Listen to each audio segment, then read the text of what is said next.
There are no further amendments at the desk. The clerk will give the bill its third reading. Third reading, Senate File Number 37. Third reading, discussion to the bill. The member from Wright, Representative Hudson. Thank you, Madam Speaker.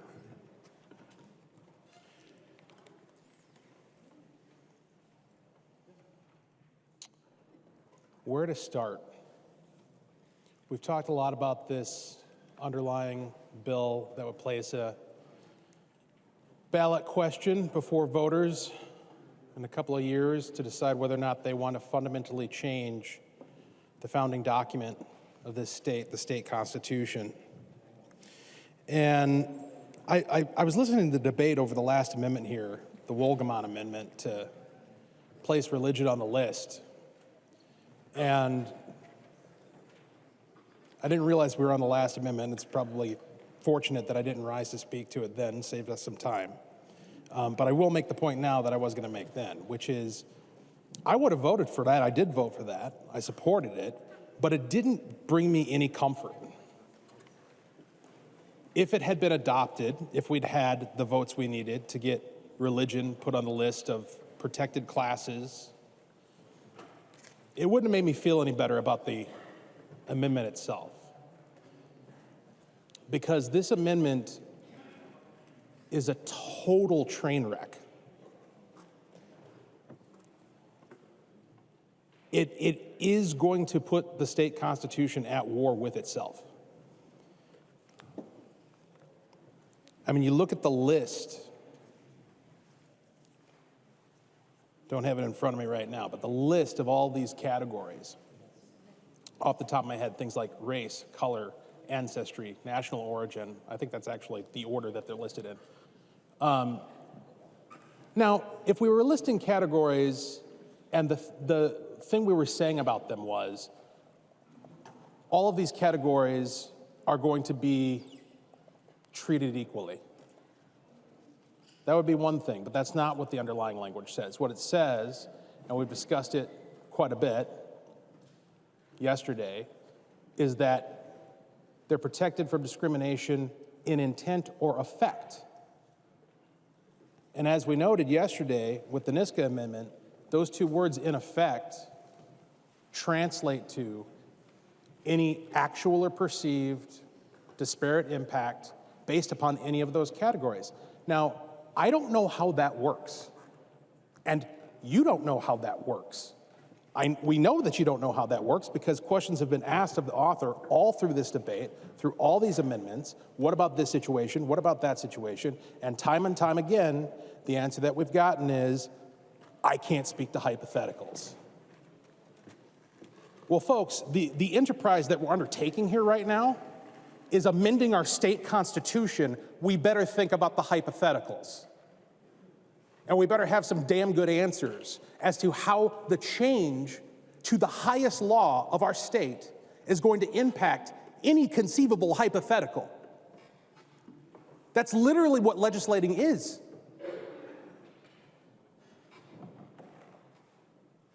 It's very reckless to put, just into statutory law, let's not even consider the Constitution, just in statutory law, to put in language that doesn't account for circumstance. Of course, we've seen that time and time again, the SRO issue.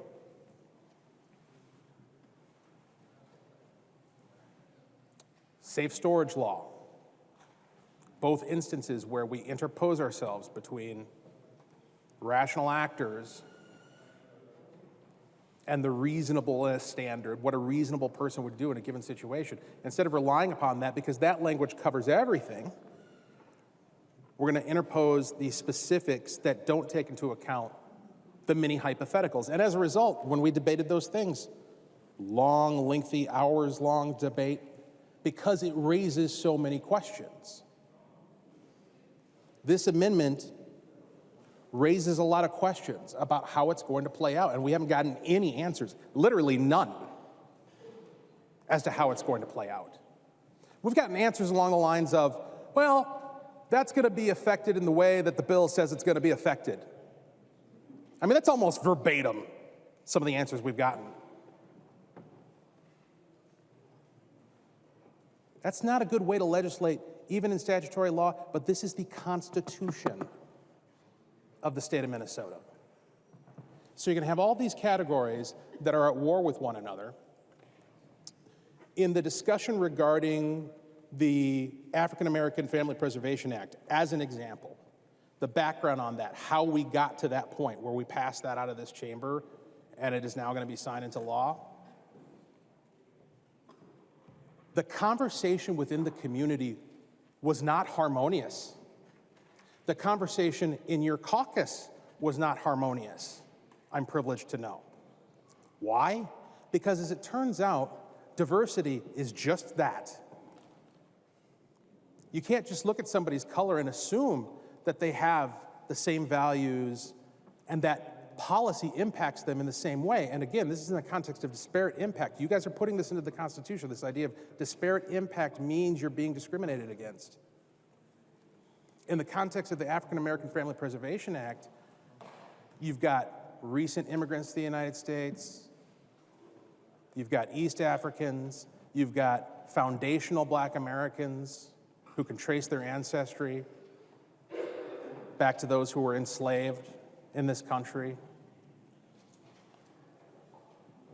You've got folks, and the question becomes, okay, how do we balance that? Who gets to make a claim against who, and on what basis? How are we going to measure disparate impact today?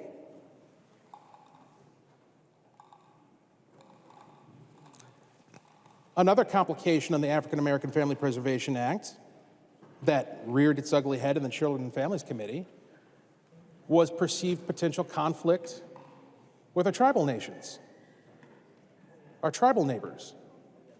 And it ended up descending into this, and this isn't my description, oppression Olympics. Who's been more oppressed? Who's more entitled to claim that they've been, and it goes, there's two different sides of the transaction. Who's been more oppressed, number one, and then who's received more acknowledgement of that oppression. That's the formula, that's the dynamic, and that's the source of the fissures. And thank God we managed to navigate that, right? And get to the point where we were able to pass that bill off the floor. And we'll work through whatever complications may or may not rear their ugly head in the future. But what this amendment does, the state constitution, is it creates a constitutional mechanism for expanding exactly those types of conflicts, inflaming exactly those types of conflicts exponentially. And that's why the idea of just throwing religion onto the list didn't really give me, even though I voted for it, even though I supported the idea, didn't really give me a whole lot of comfort, because when you're sifting through a train wreck, the prospect of finding a car labeled religion doesn't really offer a whole lot of hope.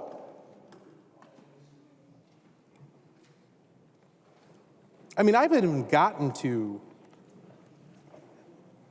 what the effect of this constitutional amendment is going to be. Right now, I'm just talking about good governance. This is terrible governance. This is a bad bill. Just as a bill. Just in terms of how it's drafted, the language, how it's going to, the impact that it's going to have on jurisprudence. But to make it worse, we're changing the state constitution to make it a bad constitution. That doesn't work. That can't be understood. That judges are going to be contending with. Well, which of these groups is primary in this instance? How do we measure disparate impact? From what perspective? Using which metric? We don't know. Nobody knows. How can you pass an amendment to a constitution that you can't define how it's going to function? Simple questions about what about this situation, what about that situation, can't get clear answers about how it's going to work. Just from a position of good governance, it's a bad bill and a terribly drafted amendment. But that's the least of it. That's the absolute least of it. As we've discussed thoroughly over the course of this debate, What this bill is going to do, what this amendment will do if ratified, is it's going to erase a whole lot of people from legal consideration, from legal acknowledgement. We've talked a lot about how it's going to erase women.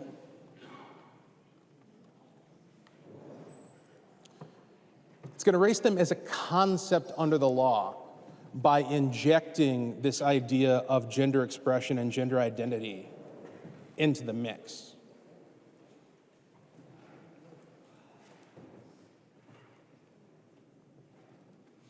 And I don't know, we talked last night, got a little heated about the cruelty of merely saying that a woman is an adult human female. That just factual statement makes people cringe for some reason.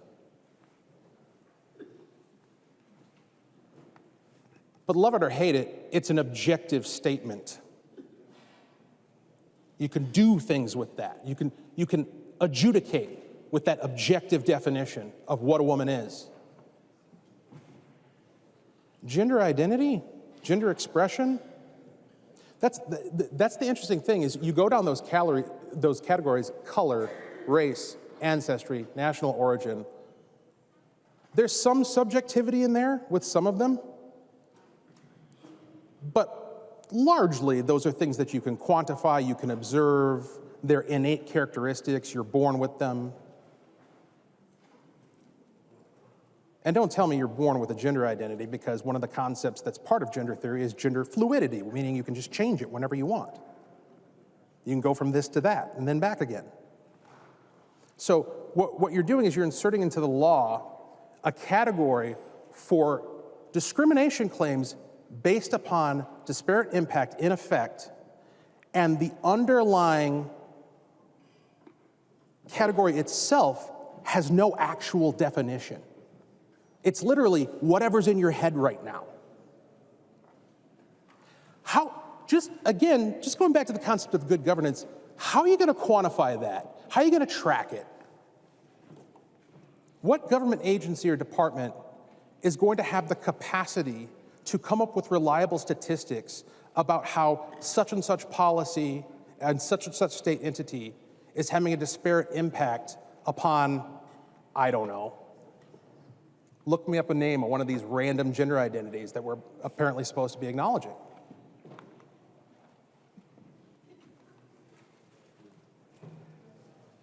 That'd be a good question.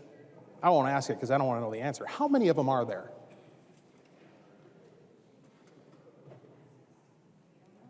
I'm guessing the list is above 3 figures.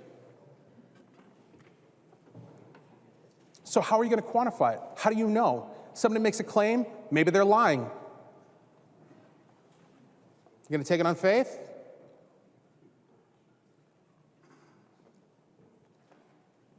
That's not how government should work. You should be able to adjudicate, you should be able to find facts. If you can't make a finding of fact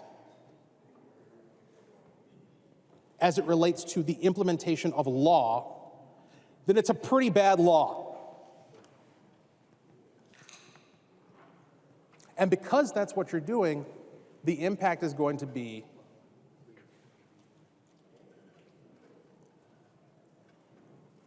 by putting in a category that has no objective definition and that can shift with the wind on its own terms.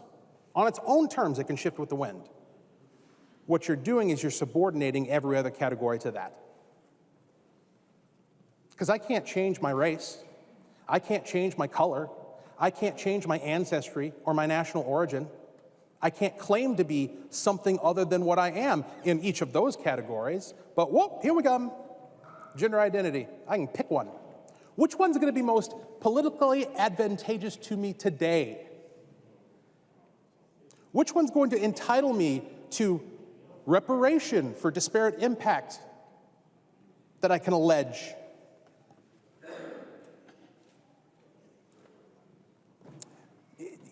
You're going to create an incentive in the state constitution for people to claim, whether they actually believe it or not, that they align with certain categories so that they can benefit from wherever the political winds are shifting at that particular moment.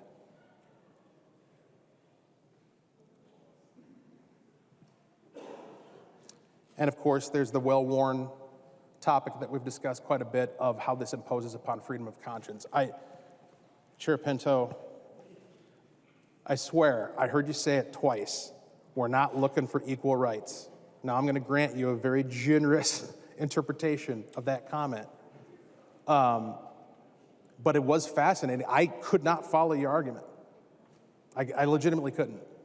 Article 1, Section 16 of the Constitution protects freedom of conscience. So that's where our freedom of worship is, religious liberty. But this is something different, is kind of what I was discerning. Like that this is a different category because it's dealing with discrimination. I'll just go ahead and will Chair Pinto yield to a question. He will yield. Representative Hudson. Thank you, Madam Speaker. Chair Pinto, could you please expound upon the case you made earlier in relation to the Wolgamott Amendment regarding the distinction between Article 1, Section 16 and the language in this bill? Representative Pinto. Thank you, Madam Speaker, and thanks, Representative Hudson. Yeah, so Representative Hudson, the idea is that, and I actually think maybe it can be seen clearly if you just look at the language in the amendment. It says the state shall not discriminate against any person on account of one or more of the following. And I'll note, by the way, if religion had been added, people were talking about how it'd be discriminated against based on your religion, but it doesn't actually say that. So the concern is state shall not discriminate on account of religion. Well, that would say kind of anybody's religion, right? Can't discriminate against somebody because, like the idea is we're saying, look, we don't want to treat every single person of any religion in an equal way, in the same way. The idea is, I think the folks advancing this, is to say, what we want is the opportunity to make our own decisions about, let's say, gender identity or gender expression or these other things, about how to treat people and how to sort of be in the world. That's the point of freedom of religion. And so you're not looking for equality to have somebody of every single one of those religious backgrounds being treated exactly the same. The idea is that there is the freedom of conscience and the freedom of religion to worship in the way that you want, believe that the way that you want, including a way that may be different than other people in society, and it may be the same as other people in society. So that's where it's different than these other categories that are listed here. In balancing out religious liberty and equality of religion, I don't think that it's that equality that's being sought, it's that religious liberty that's being sought. Representative Hudson. Thank you, Madam Speaker. Thank you, Chair Pinto. Would Chair Pinto yield to another question? He will yield. Representative Hudson. Thank you, Madam Speaker. Chair Pinto, could you clarify for me what your concern, how your concern would play out if religion had been added to this list and was therefore one of these categories where we cannot discriminate in effect? What would the harm of that be, potentially, of having religion in there as a category? Representative Pinto. Thank you, Madam Speaker. And Representative Hudson, I want to be careful not to violate the rules about, because of course we're beyond the amendment. So I'm going to go, but if at some point I may get cut off on that. So the idea would be to say, you might say, listen, because of my Christian faith, somebody else might say this, because of their Christian faith, they may disagree with something about gender identity, sex, whatever it is, right? And I think that that's a lot of what was motivating that. Well, the thought is, wait a second, why do they get an exception because of their religion? Because we can't have any kind of discrimination, any difference based on religion. And notice that it doesn't say based on your religion, right? It just says based on religion. Now, is that something that I would say is a guaranteed concern? I wouldn't say it's guaranteed, but it is certainly a significant risk. And when we say we've already got Article 1, Section 16, I get real worried about adding language that could potentially undermine that point. So that would at least be one example of a concern that could have been raised in adding that term. And again, I'll just note, it would have said the state shall not discriminate on account of religion, against any person on account of religion. You cannot discriminate against an atheist on account of religion, on account of somebody else's religion. So it's not necessarily your religion. As I say, we've moved on from the amendment, but I did want to make sure to answer your question. Thank you, Madam Speaker. Representative Hudson. Thank you, Madam Speaker, and I do appreciate the latitude, although I would argue that we are arguing to the underlying bill simply because the concept that I'm trying to flesh out is what is the logic that applies to including something like religion into this list that could also be applied to other items that are on the list. You're correct, it doesn't say your religion in the Wolgamott Amendment. It doesn't say your gender identity in this underlying bill.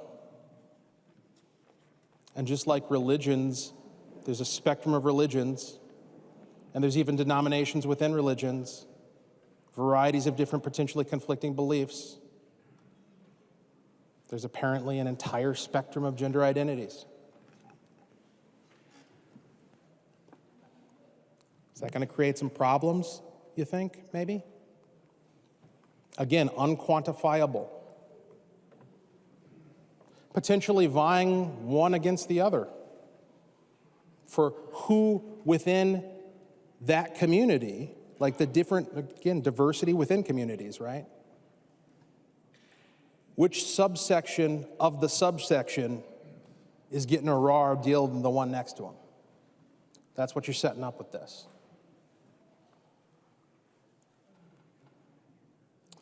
But, I want to get to, and then I'll pass it off to the next person who wants to talk about this, the part that really gets me. And I've already alluded to it.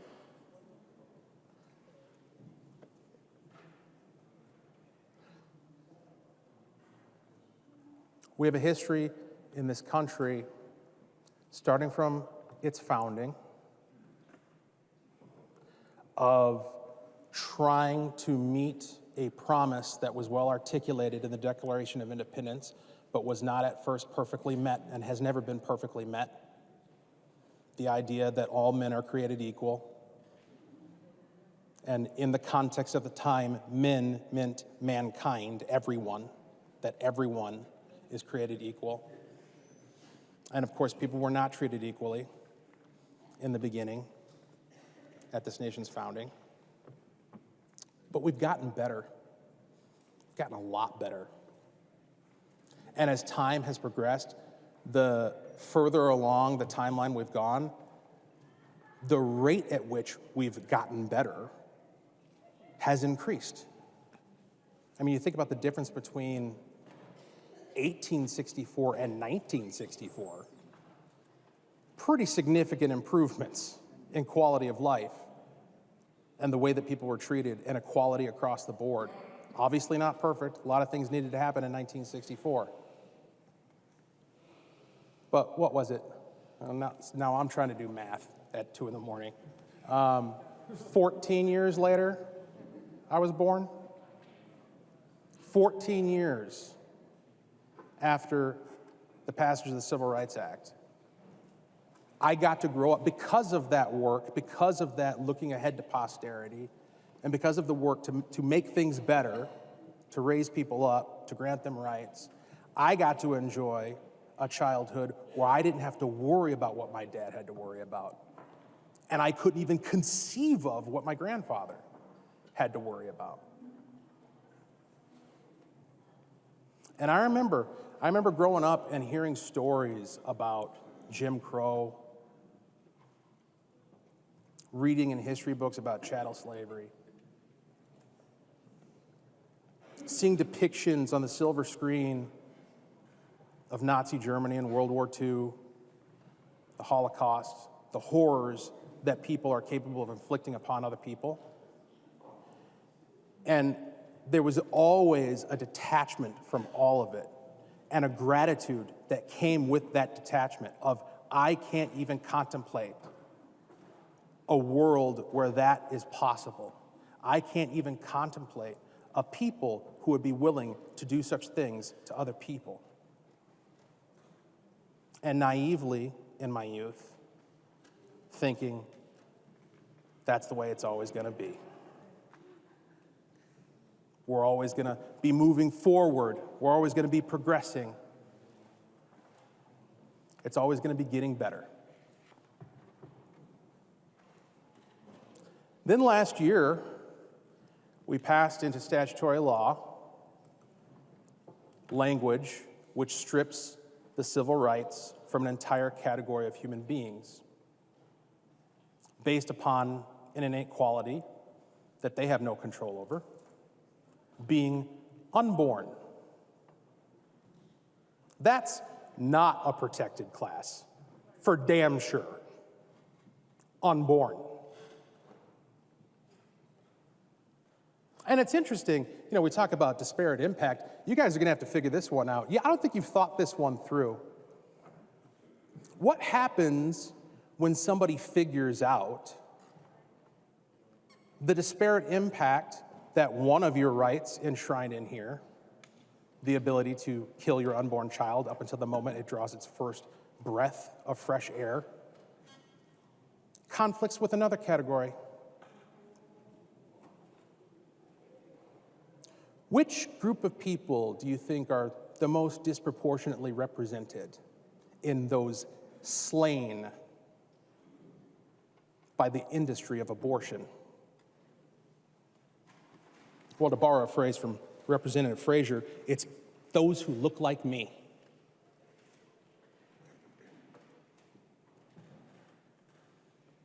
It's amazing how the concern for disparate impact has a cutoff at the most vulnerable, the most helpless. Suddenly we don't care anymore. And now what we're going to do is we're going to change the Constitution of the state of Minnesota so that for perpetuity, for all time, until such time as the state becomes better, gets better, we're going to calcify the permanent stripping of civil rights from the unborn. This vote here, it's been a rough term. I'm not going to lie. I've seen a lot of darkness in this chamber. But this here, this is, I have to imagine, the most consequential vote that I will ever take. The decision whether or not to put into the highest law of our land a repeal of civil rights for human beings.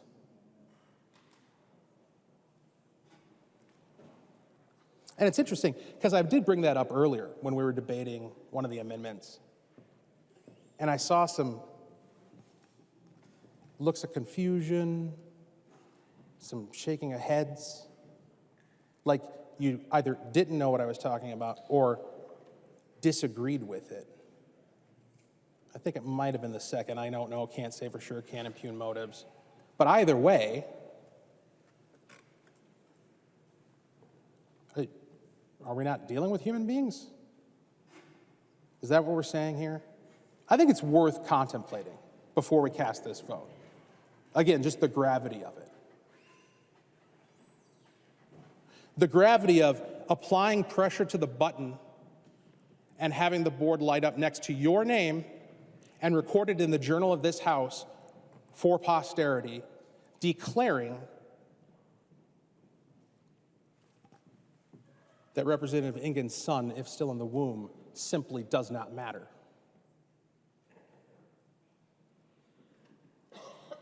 That any baby at any stage of gestational development simply does not matter.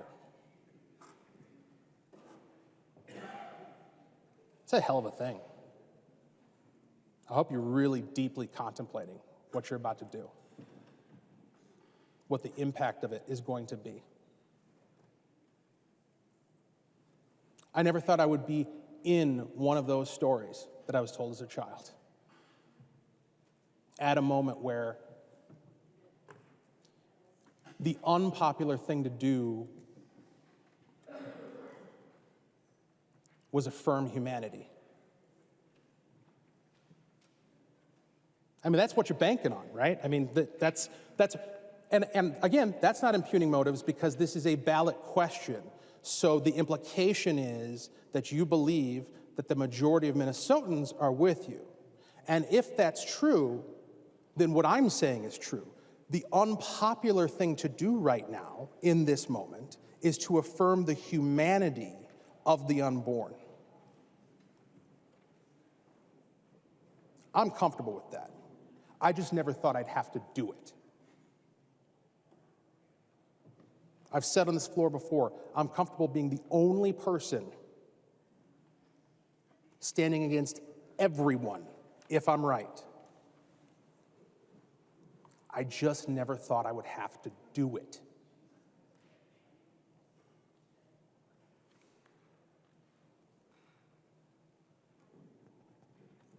Thank you, Madam Speaker. The member from Olmsted, Representative Quam. Thank you, Madam Speaker. And first of all, I listen closely to what words the author uses because legislative intent matters. And on this bill, there are some concerns with that. And I think we've hit that before. I just want you to realize that when you vote.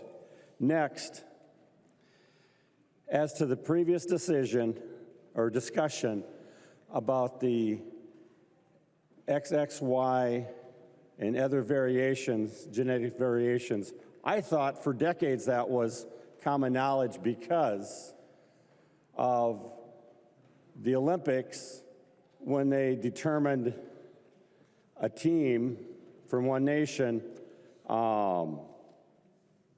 had, according to their defined rules, biological men on the team. And that was defined by having a Y chromosome, even if they had 2 X chromosomes.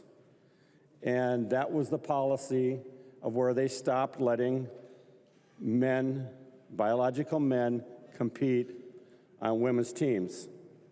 We had amendments to try and protect women's teams, but of course, they didn't get the votes. And I think that's unfair to the girls and women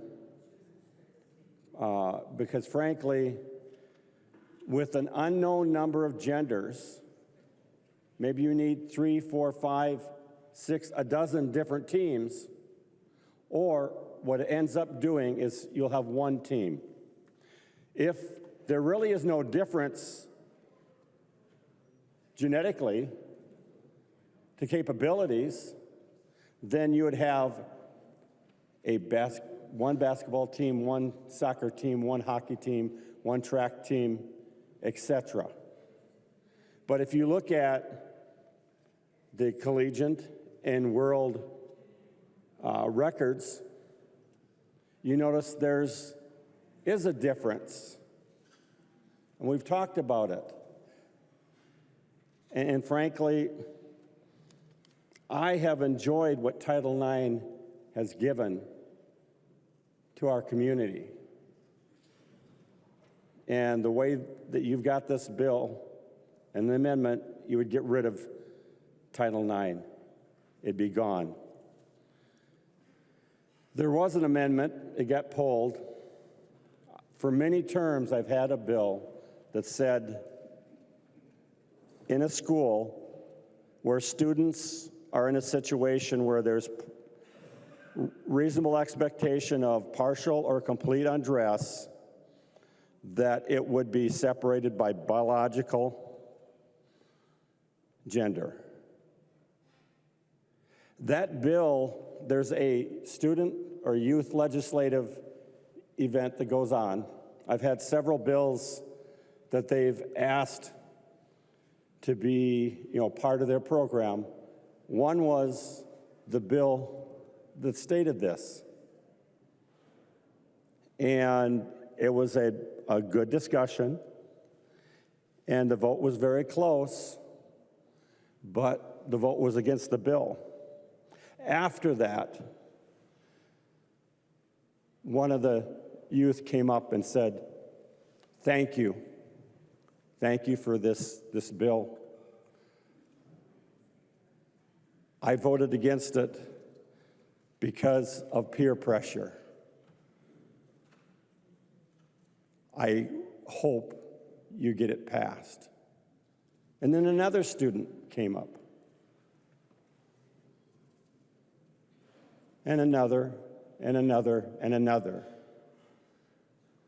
So, the majority of them either voted for it or came up and told me, "I wish I could have voted for it, but the peer pressure, and we need that." Because teenage years and adolescence are tough. And it's not fair. It comes down to this. You've got a student that you're concerned about not feeling included, and you're going to have them utilize the girls' locker room. What if a girl is uncomfortable with that? I was told, well, she would need to get over it. What if it's 2 or 3 or 4 or 5 girls that would feel uncomfortable with that? We had more than that speaking on the floor, women, many of them mothers, who try to explain that is not a situation that you should put girls in. Or in situations where they've had a traumatic experience and they go somewhere to feel safe and there's a concern.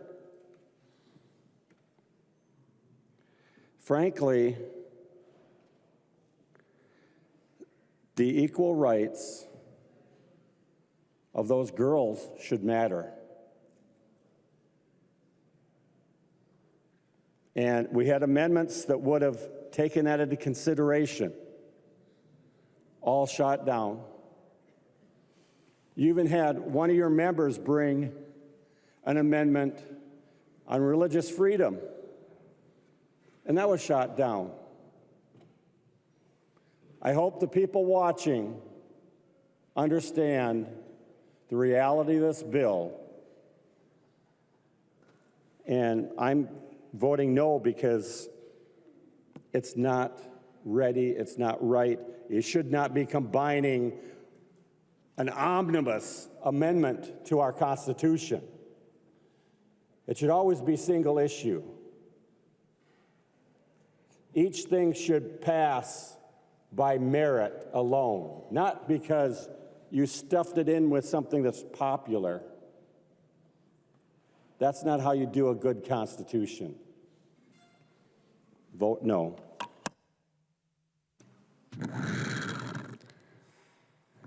The member from Ramsey, Representative Finke. Thank you, Madam Speaker. Members, good evening. It's almost 2:45 on, I think, day 3 or 4 of the debate for the Equal Rights Amendment, as I have been calling it the Inclusive Equal Rights Amendment. And I'm not going to make another long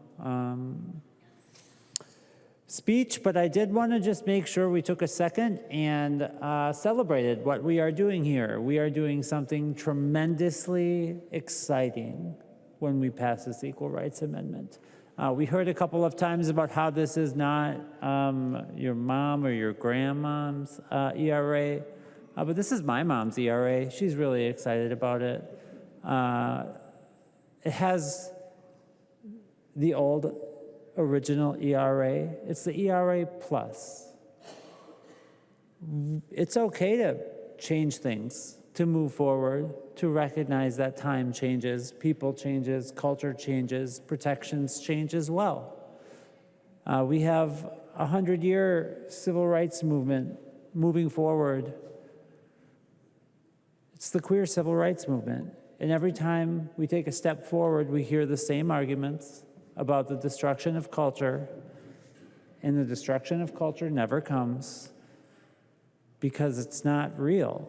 They're just people being recognized for who they are, living their fullest authentic lives. It's a great moment to celebrate.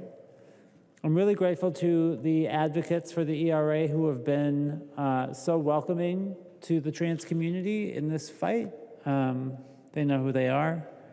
They've been doing this work for decades. I'm really grateful to the women on all sides of the aisle who have fought to get here, especially the queer suffragists and the trans suffragists who were spending their time with Susan B. Anthony and who were marching in the 20s and who were doing this work all alongside their cisgender women, trans women, queer women, lesbians, the whole gang. We've always been there. The rooms have always been super gay, y'all. Alice Paul was gay. There are queer people everywhere throughout this history. There is this idea that there is women who are pro the rights of women and everyone on our side who is like anti-woman. It's just so absurd. We need to stop falling into these simple binaries that just pretend like the women who support trans women's rights are somehow not pro the ERA. It's so silly. So we're going to make a trans-inclusive ERA. We're going to hopefully put it in the Constitution. We are not voting for that tonight. I think that's a good reminder. But what we are doing is taking a step forward, continuing to lead in the state of Minnesota for the protection of all people. And the all people here does mean all. It means trans women and girls, which we have talked at length. At length. I never want to talk about trans women again. But it also means trans men, who we continually erase from this conversation. Nobody ever took up the difficult piece of trans men in sports because it doesn't make sense.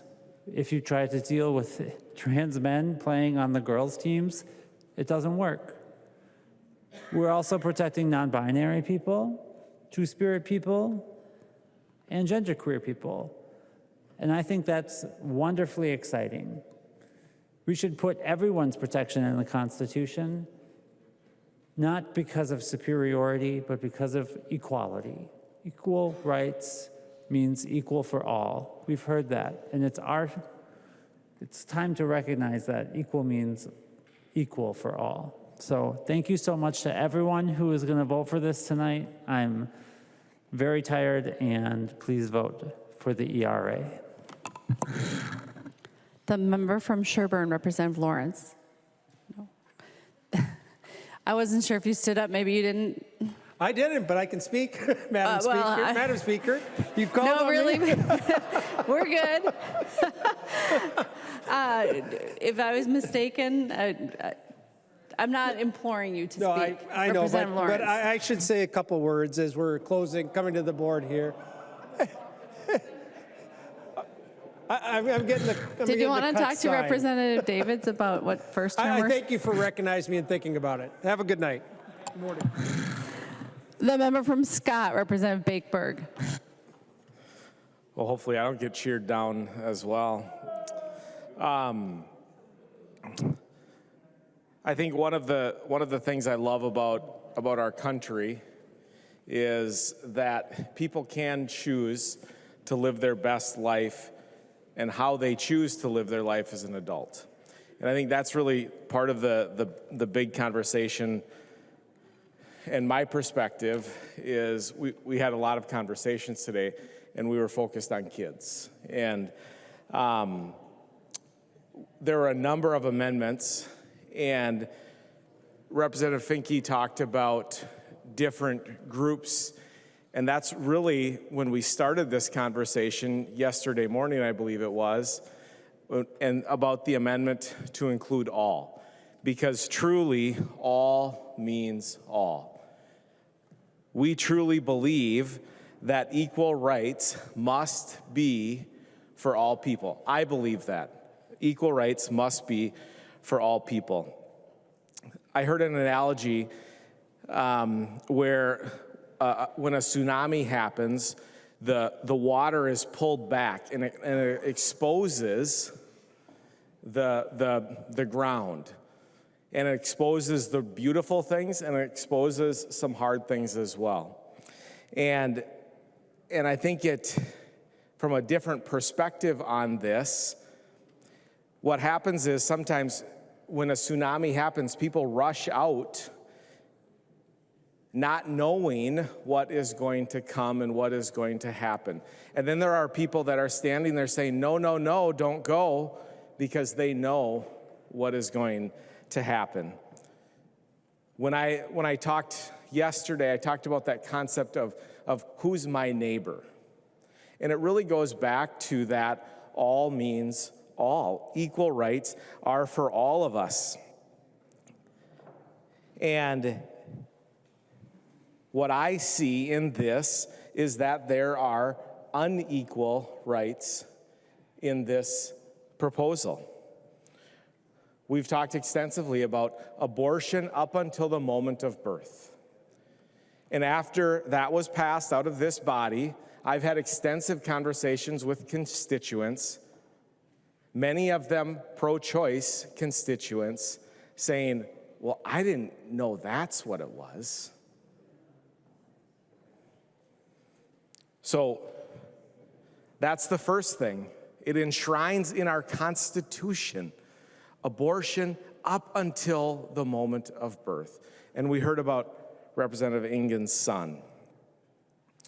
We offered an amendment to exclude age, to be able to protect our elderly. And I talked about my 97-year-old grandmother.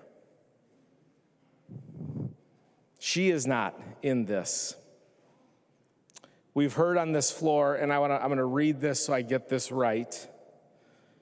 Trans women are women. Trans girls are girls. First off, we are all human beings. Representative Davis talked about, from his worldview, from a biblical worldview, how he believes God creates people.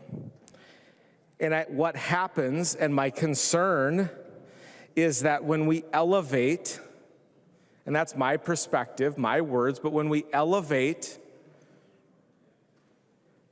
trans women in this equal rights amendment proposal, it is going to eliminate safe spaces for my daughter, my granddaughter.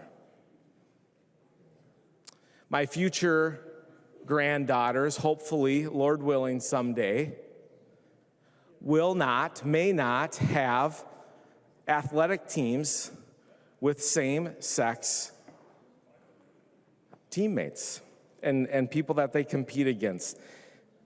We just saw a vote, and frankly, in my opinion, continuing an attack on religious liberty.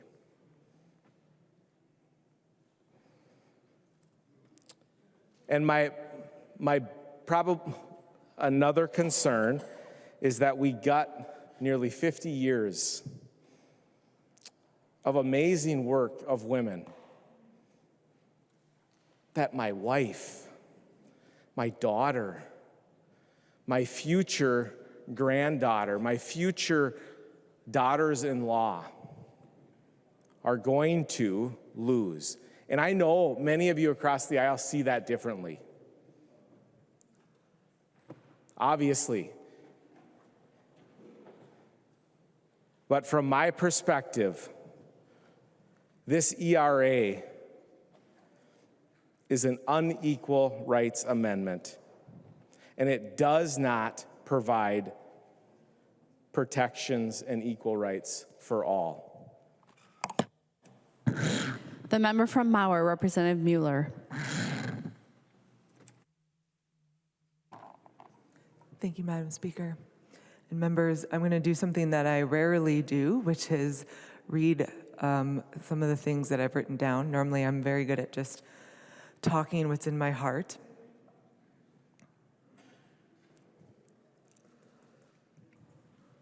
But this is a difficult issue for me. And so I wanted to write it down to make sure that I was able to speak it in a way that was clear and that was compassionate. I cannot vote for this ERA for 3 reasons. The first is I believe it's deceptive because the language that's on the ballot is different and has different meaning than what is actually in the bill, and we've already talked about what that is. I believe it's divisive, that it takes an amendment and a philosophy that we all agree about, equality for all, and that we actually appropriate it and take it into something that is different, puts extreme ideology in it, like abortion up to birth. 64% of Minnesotans believe that the question of equal rights and unlimited abortion up to birth should be separate questions.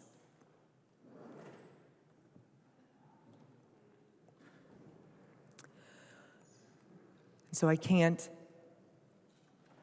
support it because I believe taking a concept and a belief that all of us share and adding divisive language does not bring equality to all. The third reason, and this is the one I'm going to probably focus the most on, to me, as a woman standing in this Capitol, standing in the Minnesota House of Representatives with a doctorate, who has been married for almost 20 years, who has been voted and elected by her constituents twice. I cannot imagine this amendment, whether it's the 1970s or the 2024 amendment, being more demoralizing. And I bet you're wondering why that is, considering you're like, why wouldn't you want to be equal? One of my favorite shows is The West Wing. And I watched it hundreds of times. And in that show, they have a character named Ainsley Hayes. And Ainsley Hayes is the token conservative character that shares the views of the conservative people, whatever that even means, because not everyone thinks the same. And someone was talking to her about the ERA, and she said something like this: "It's humiliating. A new amendment that we vote on declaring that I am equal under the law to a man. I am mortified to discover there is reason to believe I wasn't before.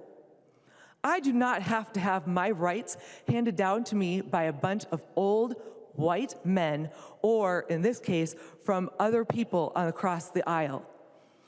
The same Article 14 that protects you protects me," and she says something else, but I'm going to say, "And I read the Constitution just to find out."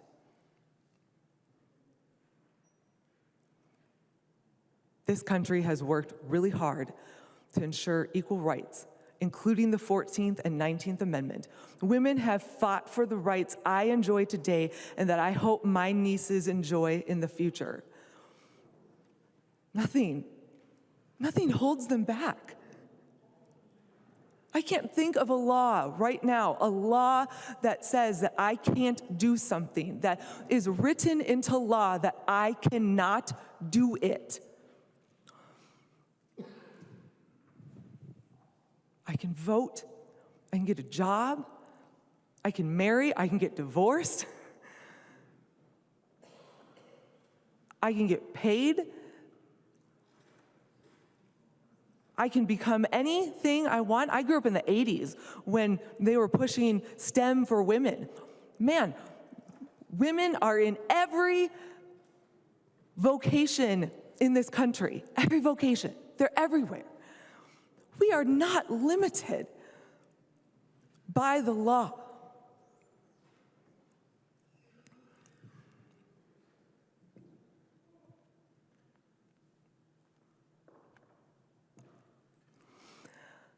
I can't vote for this, and not because I don't believe women shouldn't be equal, but because I believe they already are.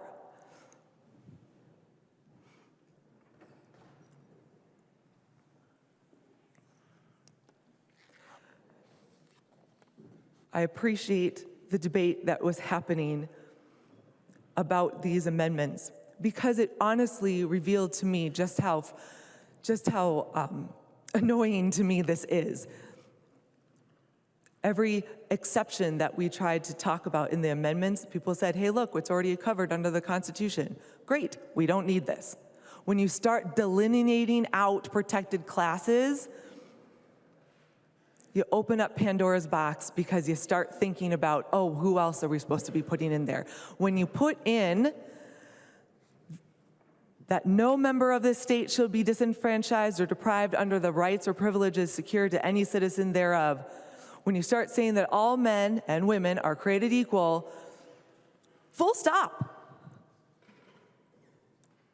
And we have worked hard in this country to make sure that the laws do not discriminate and that the laws do not hold women back. One of the best things that I think about this country is that we have a spirit of individualism, that each person has an intrinsic value with their own unique gifts, talents, and beliefs. No one person thinks the same as anyone else completely. And when we start getting these tribal mentalities, like it so often do in politics, we're going to start believing things that are different. Humans thrive in an environment of freedom, and this amendment, when it starts delineating out protected classes, is not freedom. It says, I heard from the other side of the aisle, we need to put everyone's protection in the Constitution. It's there. It's already there. One of the first times that I spoke on this floor during COVID was to decide about whether or not to remove emergency powers. And I remember walking to the chamber very empty because no one was here. And I had enough time to look at the quotes on the wall. And one of the quotes says that votes should be weighted, not just counted. Our votes cannot be just counted, they must be weighted. The weight of this vote is heavy for me.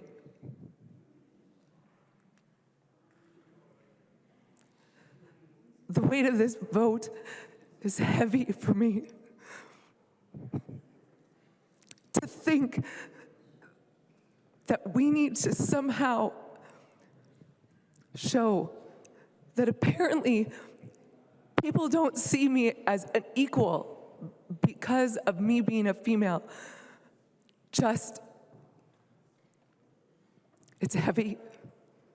To think that my nieces, that my sister, that my mom would not be considered equal is heavy on me.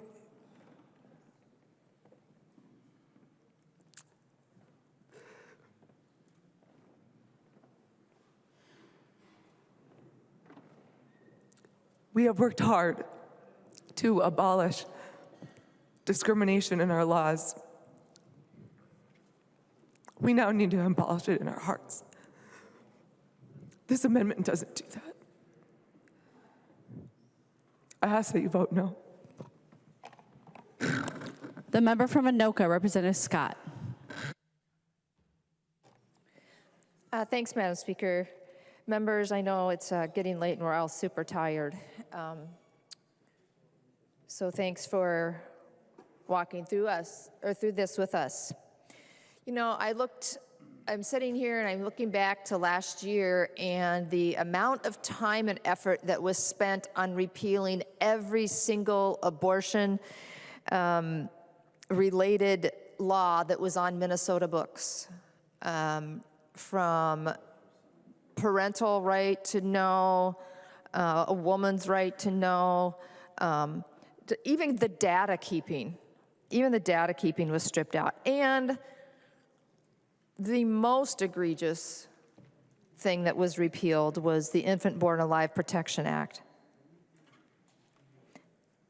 And basically, abortion in the state of Minnesota is allowable up to birth now.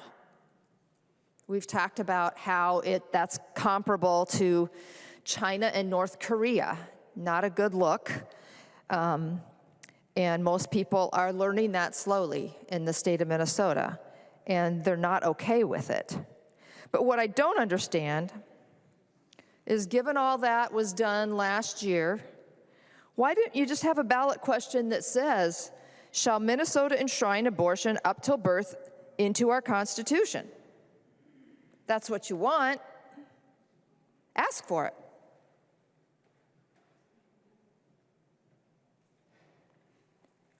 Why are you all of a sudden backing away from that or trying to blur what you really want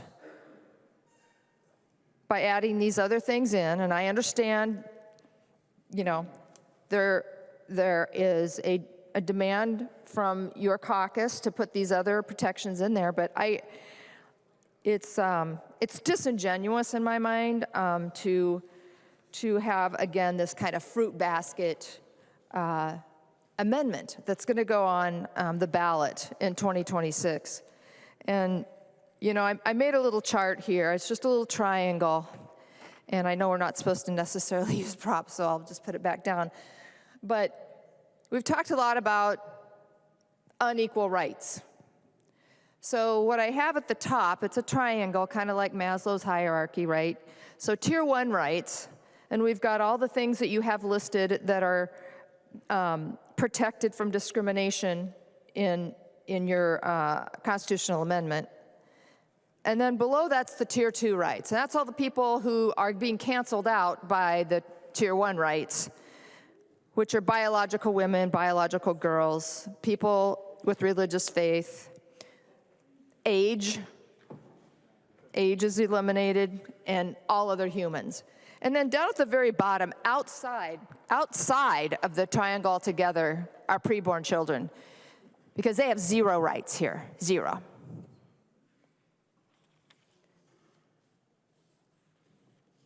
That is what you want to put in the Constitution?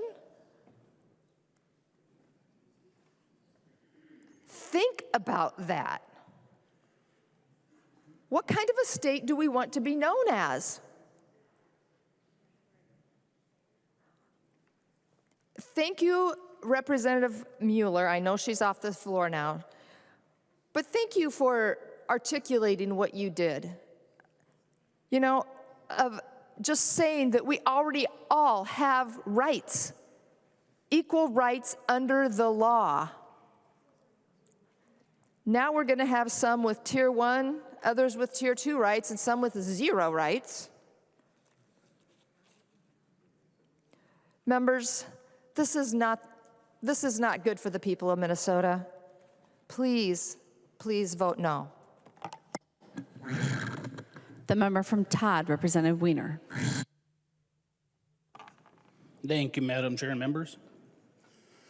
Been a lot of testimony, a lot of good input on this bill. A lot of things to consider.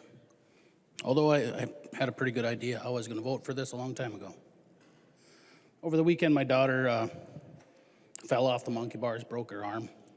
So I was in the hospital for about 2 days, and I took the time to ask people questions.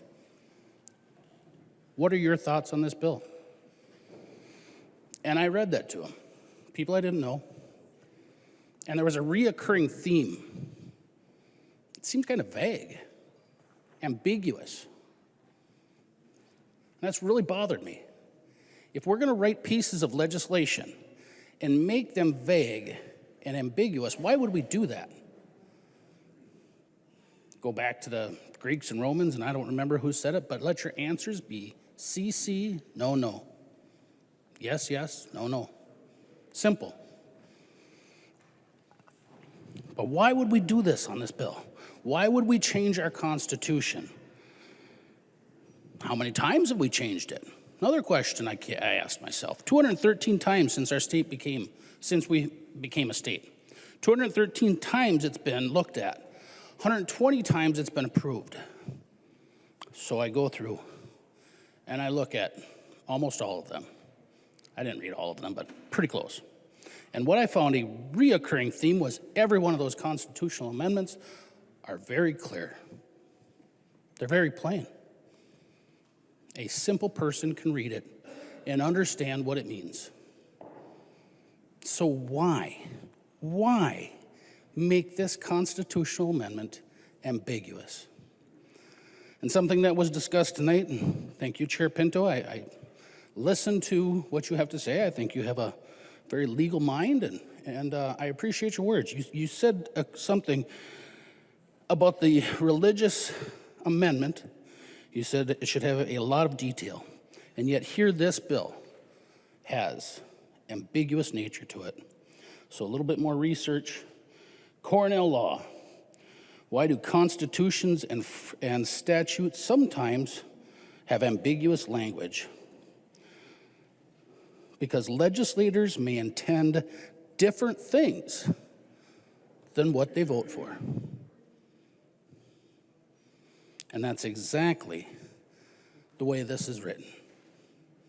That's exactly why there's a problem with this. And that's exactly why I was a no from the very beginning. But this is more to the people out here in Greater Minnesota. If your laws are unclear, if your laws are not simple enough to understand, if a constitutional amendment makes you wonder what the heck it even says, you're being lied to, you're being deceived, there is another intention. How do you feel when the people here that are supposed to represent you are trying to deceive you? How do you feel about that? Because this is going to be enshrined in our Constitution if this passes. You're going to get to vote on it. How do you feel? We can do better. We are not serving the great people of this state by writing a constitutional amendment that is vague, ambiguous, and meant to deceive. Vote no on this bill. The member from Hennepin, Representative Bonner. Thank you, Madam Chair, and thank you, members. It's been a long night. Actually, a long couple of days, a long couple of decades. But I want to say thank you for the discussion this evening. It's been robust. We found areas where we agree and some where we differ. But I want to thank all the warriors in this work. To Representative Herr, who's done all this, Representative Finke,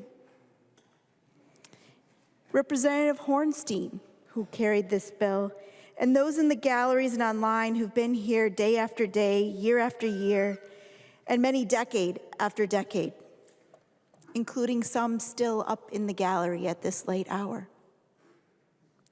And I want to thank the giants of Gloria Steinem, who is, by the way, following this debate tonight, and the spirit of Corinne Korbel, and my mentor who grounds me, Rosemary Rocco.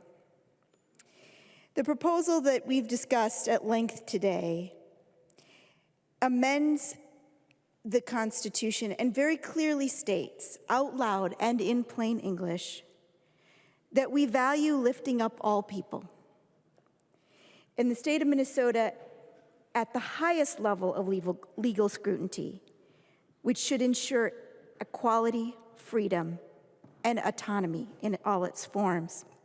I want to thank those of you who shared your appreciation for the 1973 passage of the federal ERA. And I appreciate the acknowledgement of the hard work that went into achieving this for over 100 years. We've heard for generations the fear around this issue and what it means to a changing society. In the days of Phyllis Schlafly, it was about the idea of women serving in the military or women becoming pastors in the church. Today, women serve with honor and distinction side by side with their male comrades. Today, women pastors flourish and continue to watch our flocks and our faith communities. Sadly, when we talk to constitutional scholars, the 14th and the 19th Amendment the 14th Amendment, does not provide the protections we think it does. And sadly, there are laws that we rely on today that don't protect us in the eyes of the law. Anton Scalia, our Supreme Court Justice, once said that while the Constitution does not encourage discrimination, it also doesn't forbid it. And that speaks volumes. We've come a long way and yet not far enough. We've created an elaborate set of laws to protect against discrimination, but without the highest level of legal scrutiny. It is a literal roll of the dice on whether or not our laws will be enforced.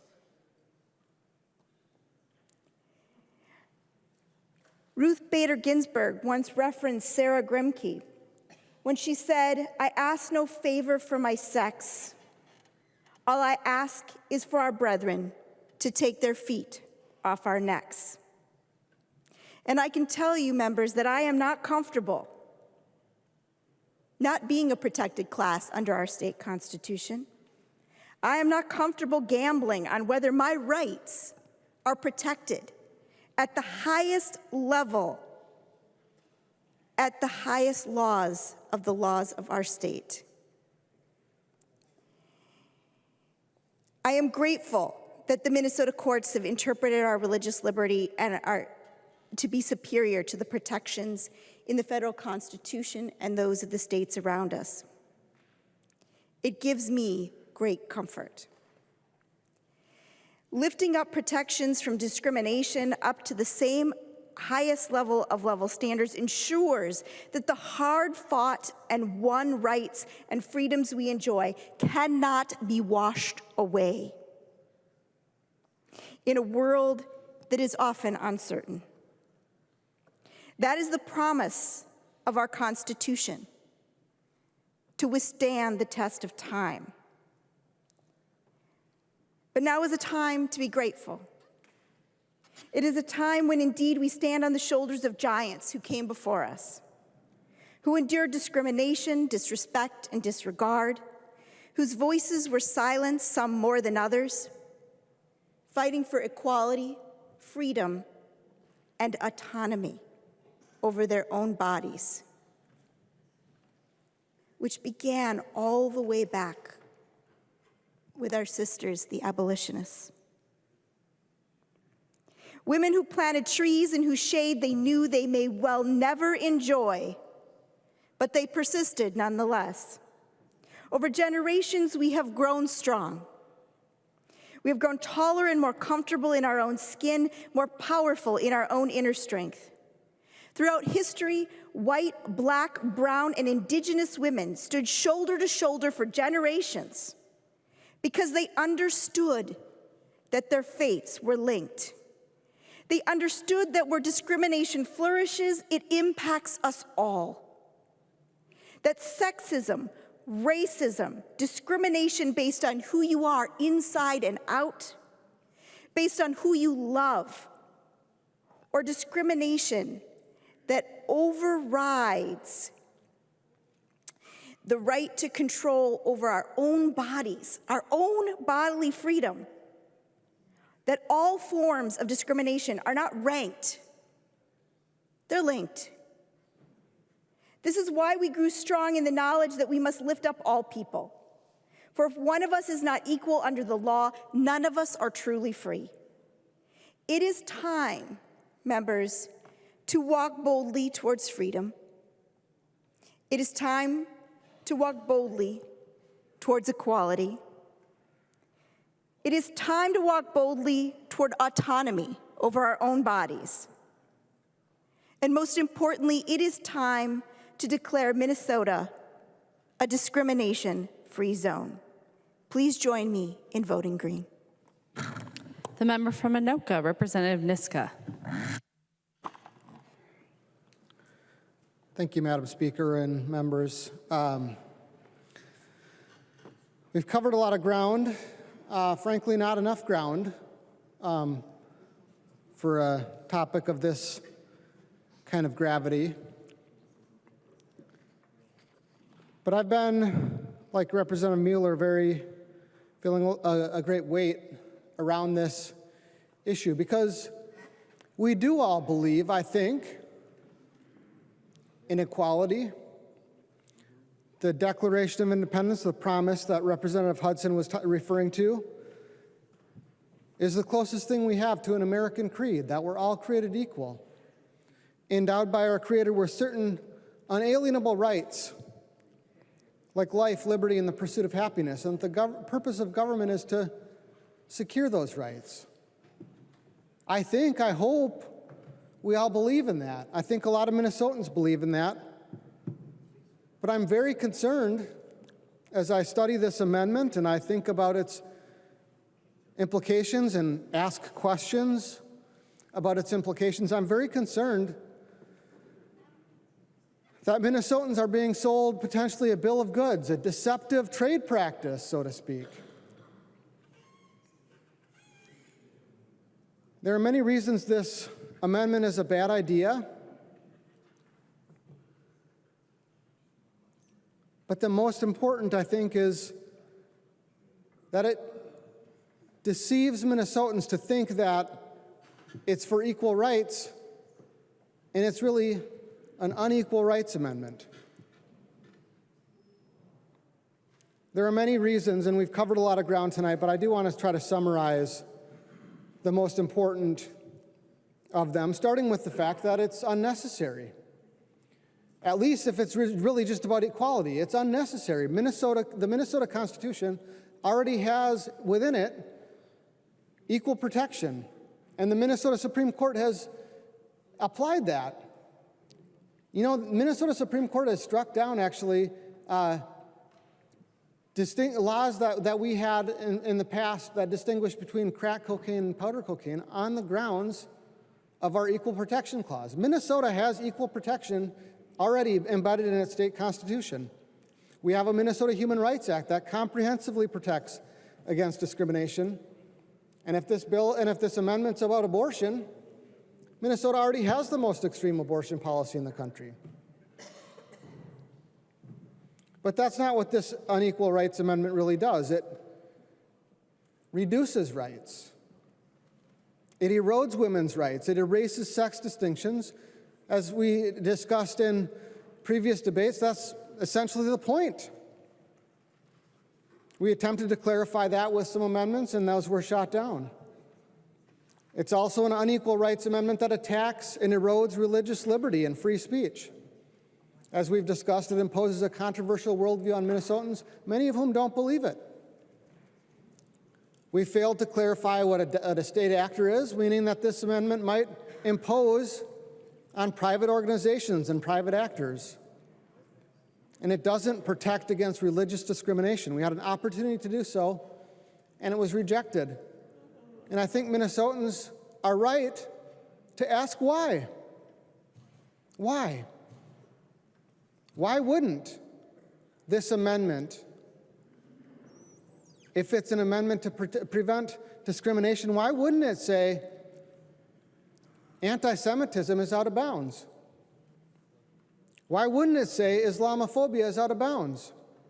Why wouldn't it say that discrimination against the Mormon church is out of bounds, or the Christian church? Why wouldn't it? I think a lot of people rightly are concerned that there's a different agenda behind this. That's not just about equality or anti-discrimination. This amendment was partisan. It's deceptive, and it's been rushed through the process. It writes partisan politics into our Constitution. That was made clear from the conversation we had earlier on in the debate. Some individual groups were more marginalized. Those are the ones that got singled out, chosen by one party. And we're rushing through a constitutional amendment now, at the end of this legislative session in 2024, for a vote. This is such an important issue, we're going to put off the vote for 2.5 years until the 2026 election, when the governor and control of the Senate and control of the House are going to be on the ballot. I think Minnesotans rightly wonder why. And it's deceptive. The amendment colonizes and appropriates the concept of the ERA that was a very different thing to push a radical left-wing agenda. It ties together abortion and the erosion of women's rights without clarity of any of those issues. And it ties abortion into many different concepts. 64% of Minnesotans recently were polled saying they wanted that to be separate. We had an unequal rights amendment. This is an unequal rights amendment. We passed up our opportunities to change that. It's exclusionary. It's not about equal rights for all. It excludes only certain politically determined categories of people. It excludes age, and it excludes religion, as we've discussed. It was rushed through the process. We're amending our foundational document, as Representative Pinto correctly said. We shouldn't just be adding words to it. We need to be careful. Is that what happened? No. This was crafted behind closed doors among stakeholders that Representative Herr referred to. But the first hearing on this was less than 2 weeks ago. This language that we're passing off this floor tonight, or this morning, presumably to be passed off the Senate floor in a few hours, maybe with the deciding vote by someone charged with a felony. We're rushing it through the process. Why? Well, because I think the point is that it divides Minnesotans into certain categories. It tells the state of Minnesota that you need to start evaluating policy based on effects to different groups of people.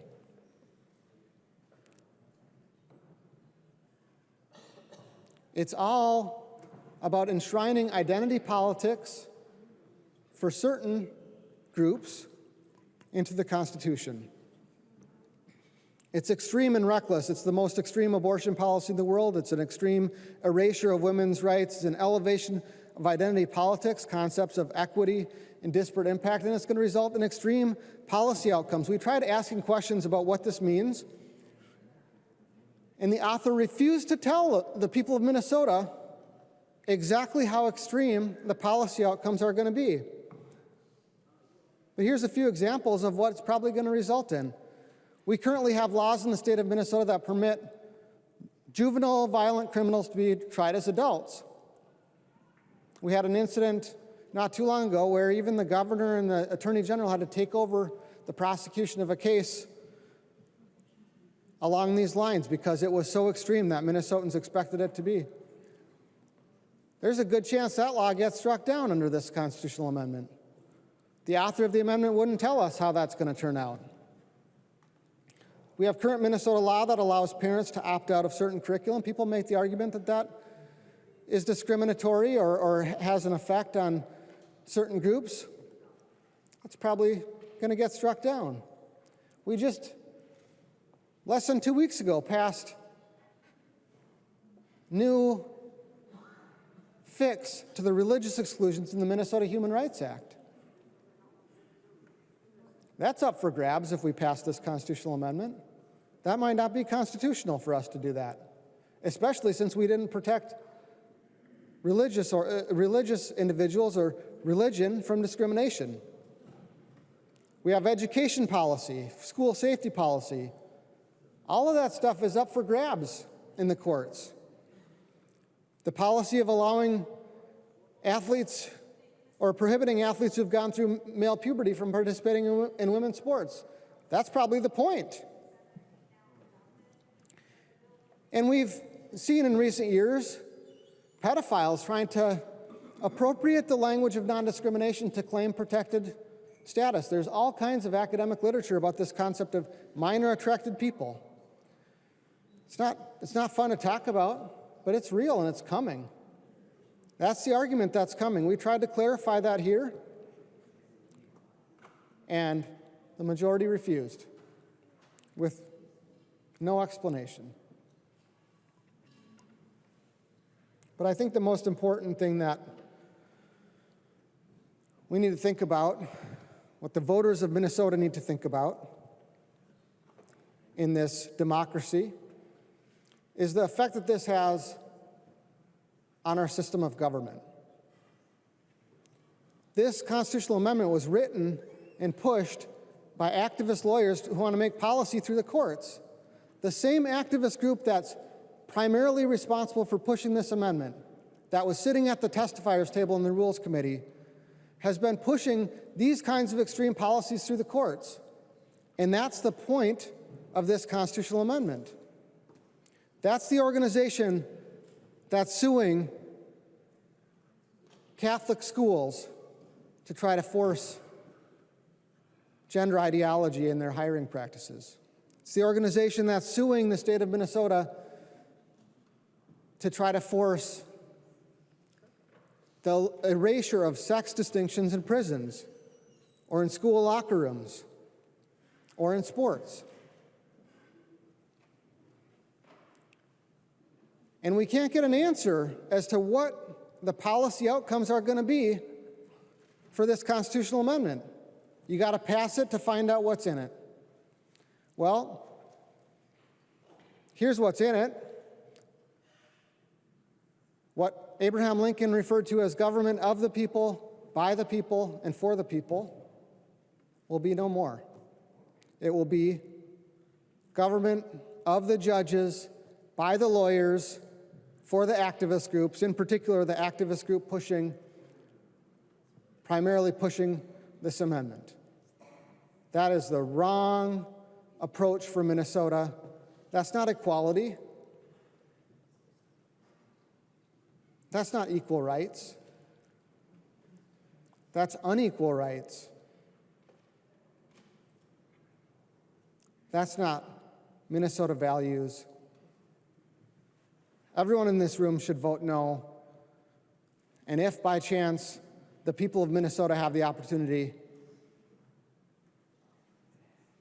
they should vote no. And I look forward to the opportunity to explain to all of them exactly why. The member from Washington, Representative Cha. Thank you, Madam Speaker. I know a thing or two about discrimination, and I think it's my time to tell you guys a little bit about my experience. You see, my parents grew up in Laos. It wasn't our choice to fight this Vietnam War. Peaceful people, third world country, farmers, displaced from our homeland in China, destroyed our languages, raped our women, killed our men. That's why we left China. Overtaxed us, fought many wars, generations of oppression. I don't know how we survived. But we ended up in Laos, peaceful people of the mountains of Laos, just farmers. The French came, overtaxed us. The Americans came, gave our children M16s to fight the Viet Cong. The same Chinese people that displaced us followed us to Laos. My dad served the CIA, secret guerrilla units, 61 to 75. He didn't want to fight that war, but all his brothers died. He was the only person left. So they said that he must go to war or be in prison. So my dad went to that war. You know why that war happened? Because the Ho Chi Minh Trail came into Laos. And American soldiers couldn't be in Laos. So they sent the CIA to set up the Lima sites in Laos. Radar towers, airstrips, fly recon missions into Vietnam. Had these lowland people protect these bases. Rescue down American pilots, protect radar sites. Hundreds and thousands of Hmong people died in that war that you guys don't know about. Why? Because it's classified. You want to talk about discrimination? My dad served that war, came to America. He didn't get one dime from the veterans benefit because they couldn't declassify it. They couldn't acknowledge he was a soldier in a war. You know what my dad wanted? He just wanted a VA loan to get a mortgage to buy a piece of land, a house, which he never got. He passed away in 2011. He never got his VA benefits because they couldn't acknowledge he was a soldier. They couldn't verify it. Let me put it on the record. You know why they couldn't verify it? Because the American CIA recruited children under the age of 18 to serve that war, to carry M16s. Children that have never seen guns. They don't even know what an airplane is. They don't even know what a bathroom is.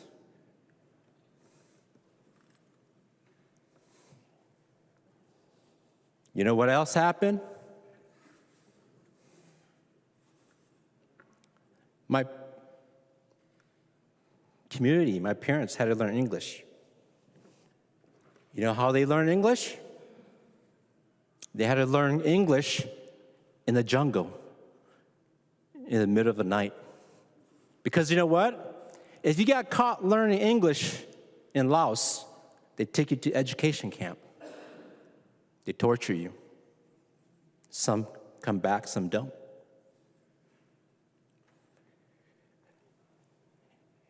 We talked about religion.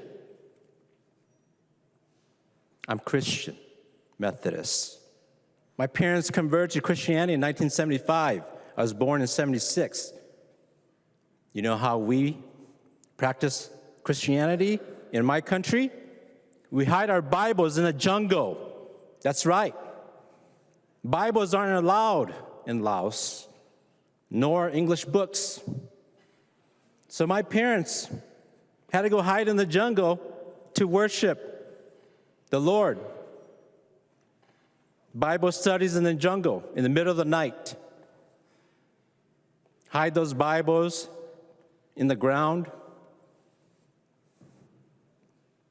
The God I believe is the same God you all believe in. It's the same God. And so I'm here. Many people died believing in Christianity. Speaking up for those families. Many people were tortured and died because They wanted to learn English.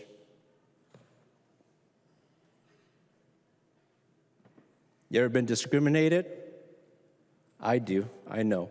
My parents know. My people know. Overtaxed, tortured, having your women and girls raped because they're second-class citizens in a country that didn't want you there. We're peaceful people. We didn't ask for these things. I didn't ask to come to America. I didn't have a choice. I'm not an immigrant. I'm a refugee. I had to leave. So my parents left Laos. We weren't poor people. Actually, my family came for parliamentary. They were members of the Royal Laos parliamentary government. That advised the royal courts of Laos, but I don't talk about those things. My parents weren't poor. But we left, crossed the border into Thailand. And you know what happened in Thailand? They put us in a camp. They put barbed wires around it. And they say, you can't leave this piece of land right here because you're not Thai. They put us in a camp, barbed wires everywhere. You can't leave. You know what happened when you left that camp? They locked you up, put you in detention, torture you. We talk about undocumented people. I'm undocumented refugee living in a camp in Thailand. I was born in that camp.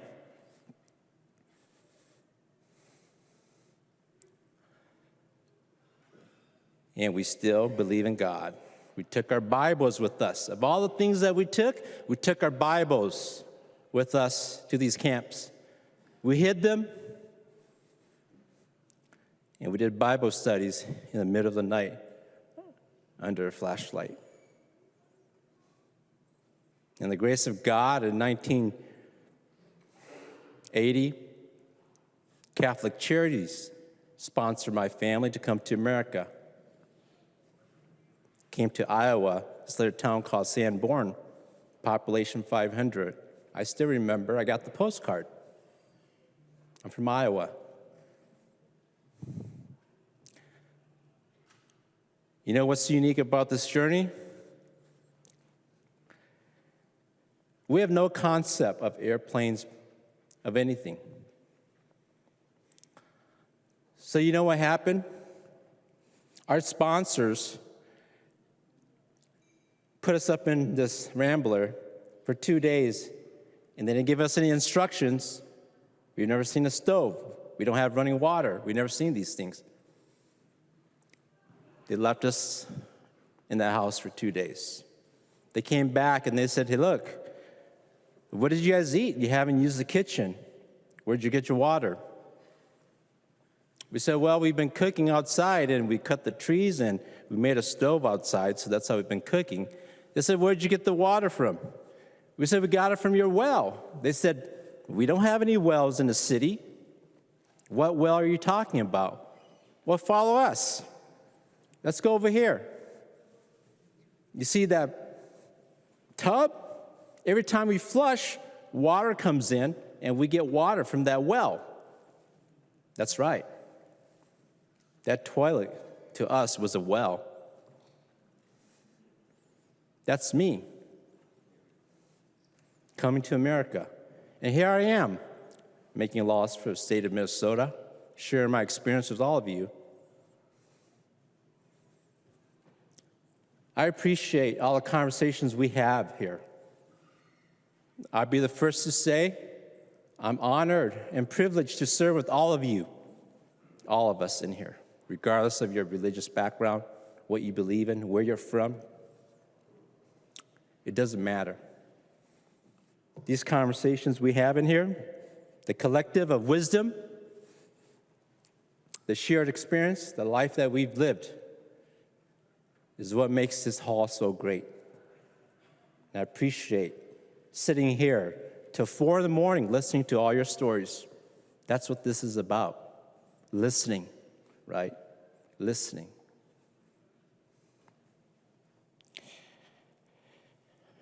I want to apologize to my daughter, and I'll tell you why. Because as a refugee, being gay and queer doesn't exist in my community. It does not exist. It's as foreign as that Bible and that English book that we learned back in Laos. And I had to grow up with that. I had to learn. You know why? Because I have a daughter who's queer. I couldn't talk to my parents about it. I couldn't talk to my community about it. It's a very foreign concept. It's not accepted. I didn't know how to fight for her.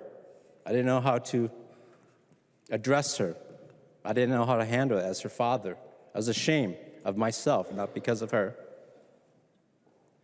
Because I didn't have the tools I need to make her life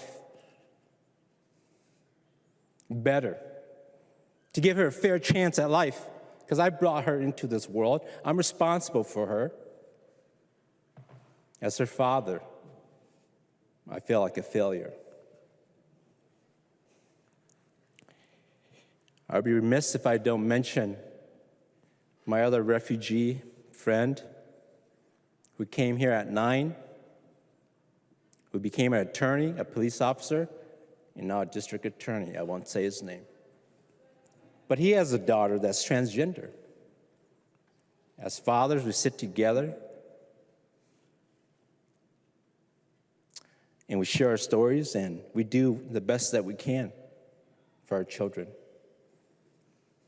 He's a good man, better than I think I am. And that is why I stand today, to share the story with you.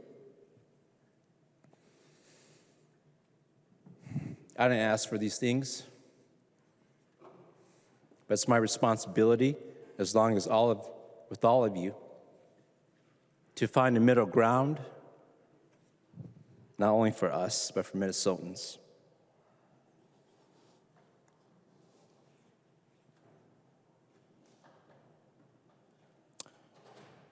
I want to thank all of you.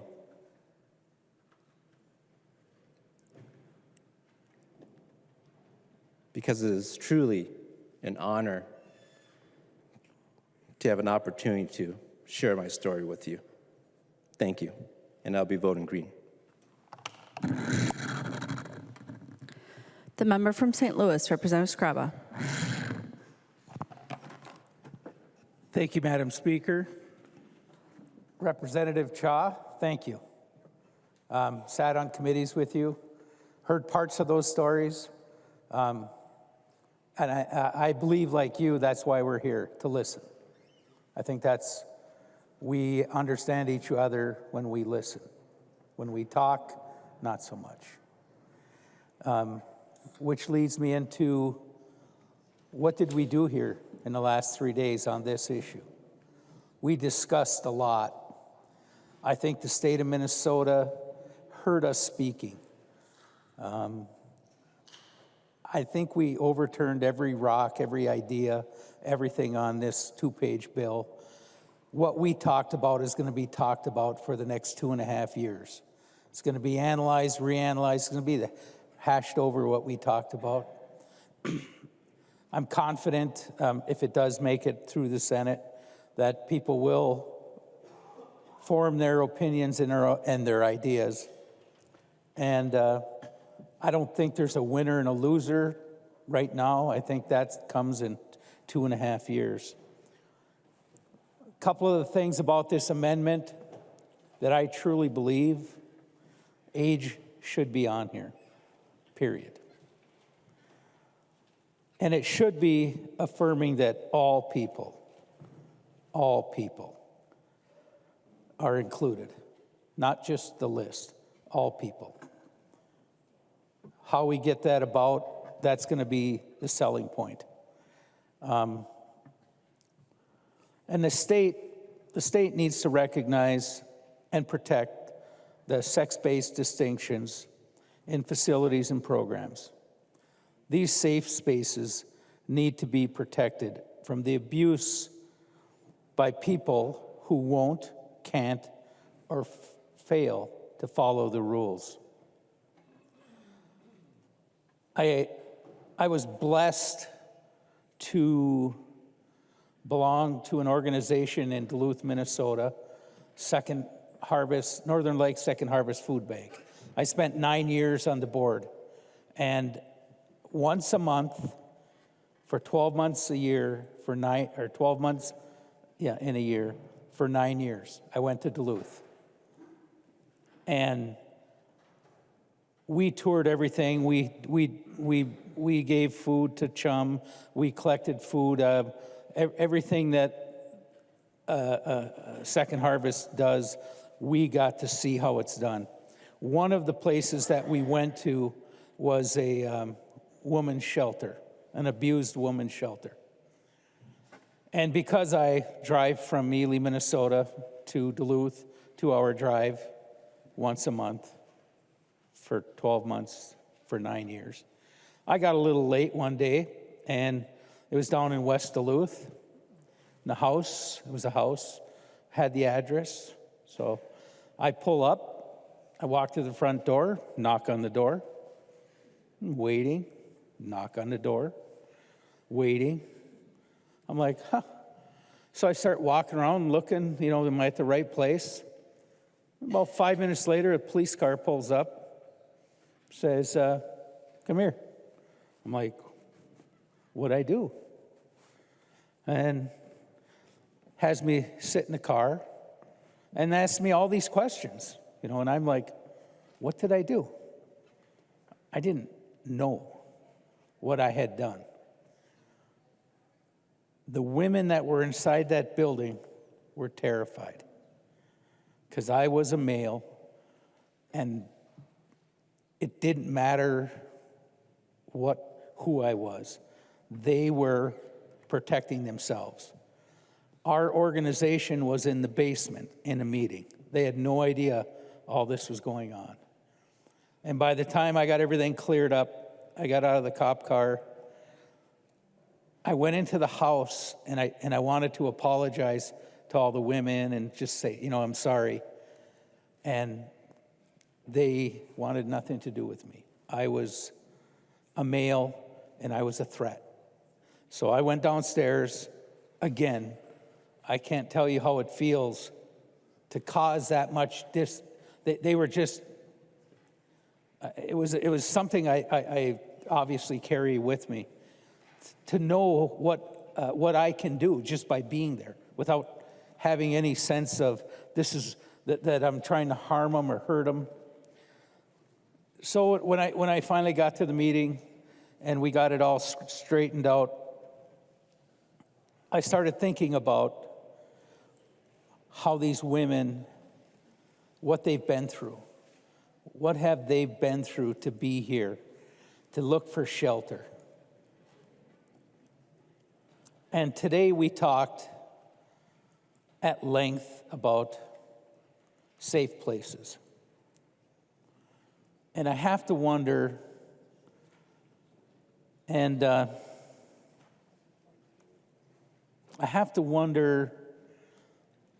who is going to be allowed in these safe places.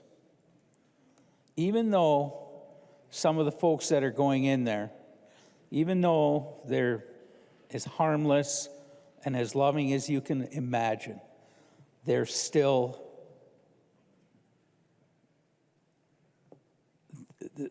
their presentation, their physical being still will be a threat to the women that are in there. So I question where we're going with this amendment. Is it the right thing? Some of these amendments would have helped.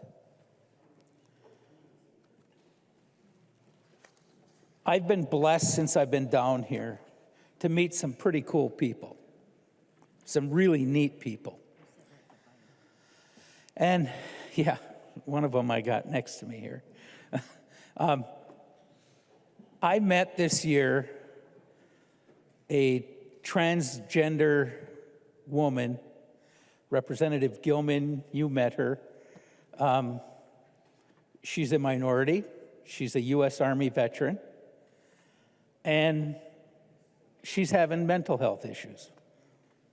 But she's still a person. And she's still someone who wants to be loved. Just like me, just like you, just like everyone. It's something we all have to come to grips with. Because I heard, different folks here talking about how do we treat transgender people. And I've had some experience with it. I understand it. I've spent time with, quality time and learning, and I understand where Representative Finke is saying, we're ready to take that next step. We're gonna push through. I don't see where this amendment is going to help. I don't see it. I think that acceptance, that healing, that comes from something other than a constitutional amendment. And I'm not sure what it is. I'm not sure, but I don't see this being the vessel for that to help that occur. 64% of our population believe that this equal rights and unlimited abortion do not belong on the same ballot. I think it's important that if this is going to survive, if it's going to win, that it should be separate. But if you want to keep it together, I think the handwriting's on the wall that it's going to be a hard sell to pass this to the people. When Representative Wogamont talked about 80% of our population is religious. 80%, if the word religion was in here, you would have had 80% of the population looking at it. I'm kind of glad it's not in there now, because the religious people won't see it and they won't be as apt to support this. I think it has a long way to go. I don't think it's ready. I think we'll find out in 2 years if this goes through. I'm optimistic that our populace, I believe we should change. I believe we should be looking at how can we be better, but I don't think a constitutional amendment is the way to do it. And in these 2.5 years, we're going to have an opportunity to tell our story. And if we tell our story that this is not ready, it's not the right way to do this, we will prevail in the end, and we will be successful. So please vote no. Thank you, Madam Speaker. The member from Douglas, Representative Franson.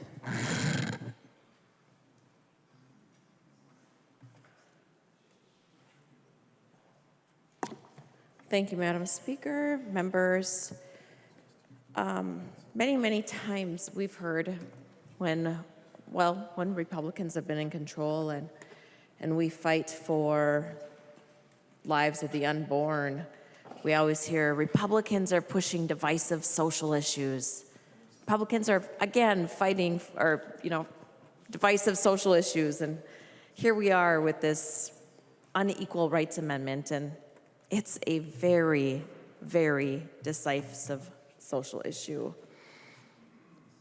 As we've heard many times over the last few days, that 64% of Minnesotans believe the questions of equal rights and unlimited abortion up to birth should be separate questions. In fact, do you know who also supports limitations in the third trimester? It's Senator Amy Klobuchar. Last year, she said, I support allowing for limitations in the third trimester that do not interfere with the life or health of the women. And she told that to CNN's Dana Bash on the State of the Union, while also reaffirming her support for codifying Roe v. Wade. That third trimester begins at 27 weeks. And I'm also interested in why, and I made a comment about that yesterday, that why the proposed amendment must be submitted to the people at the 2026 general election.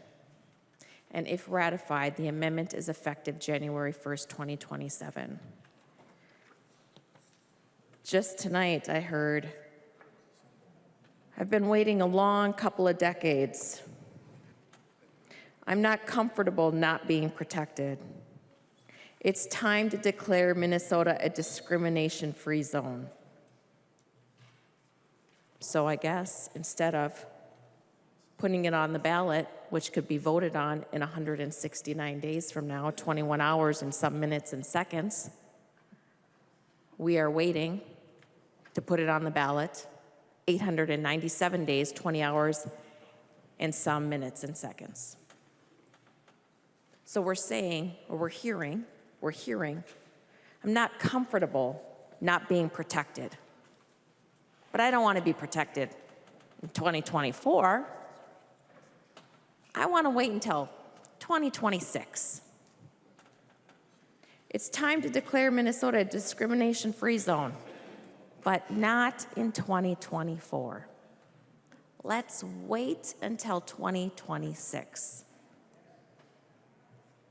I've been waiting a couple of decades.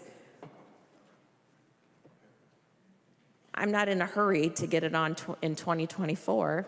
I guess I'm really can't wait for 2026. I mean, that in itself is so silly to me. Last year, I asked Representative Bonner the definition of a woman, and she did not know.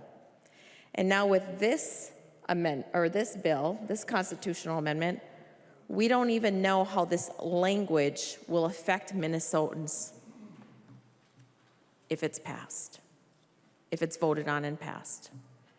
So basically, Minnesotans are going to have to vote yes. It takes effect in January 2027. And then through litigation, we will find out how it affects Minnesotans. Members, this is not ready for prime time at all.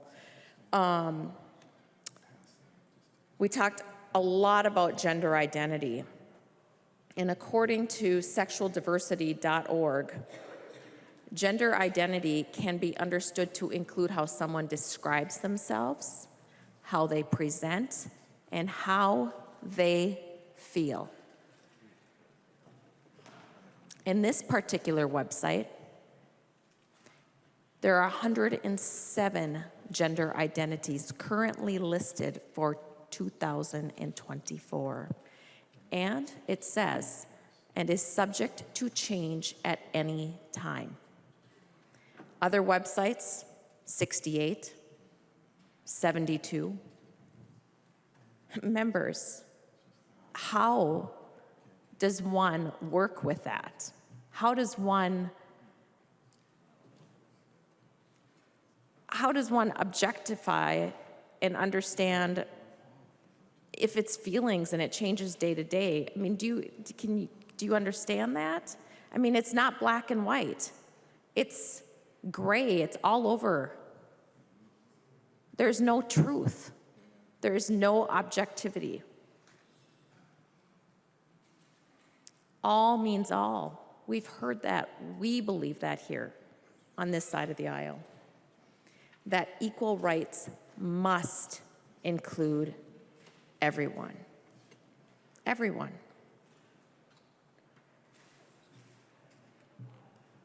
Another thing is that if this amendment were to pass, think about this, there would be no rollbacks. any legislation that this body would pass to address issues. For example, there was a study that recently came out, and in the study, it said, there was this new study, risk of suicide increases 12 times after gender-affirming surgery. 12 times. More and more studies are coming out about the harms to youth with puberty blockers. With the gender-affirming trans refuge that passed last year, the bill author did not even know how those puberty blockers affected youth. And I had to educate the bill author and this body. And across the world, it's changing. They're rolling it back because it is harmful to children. So members,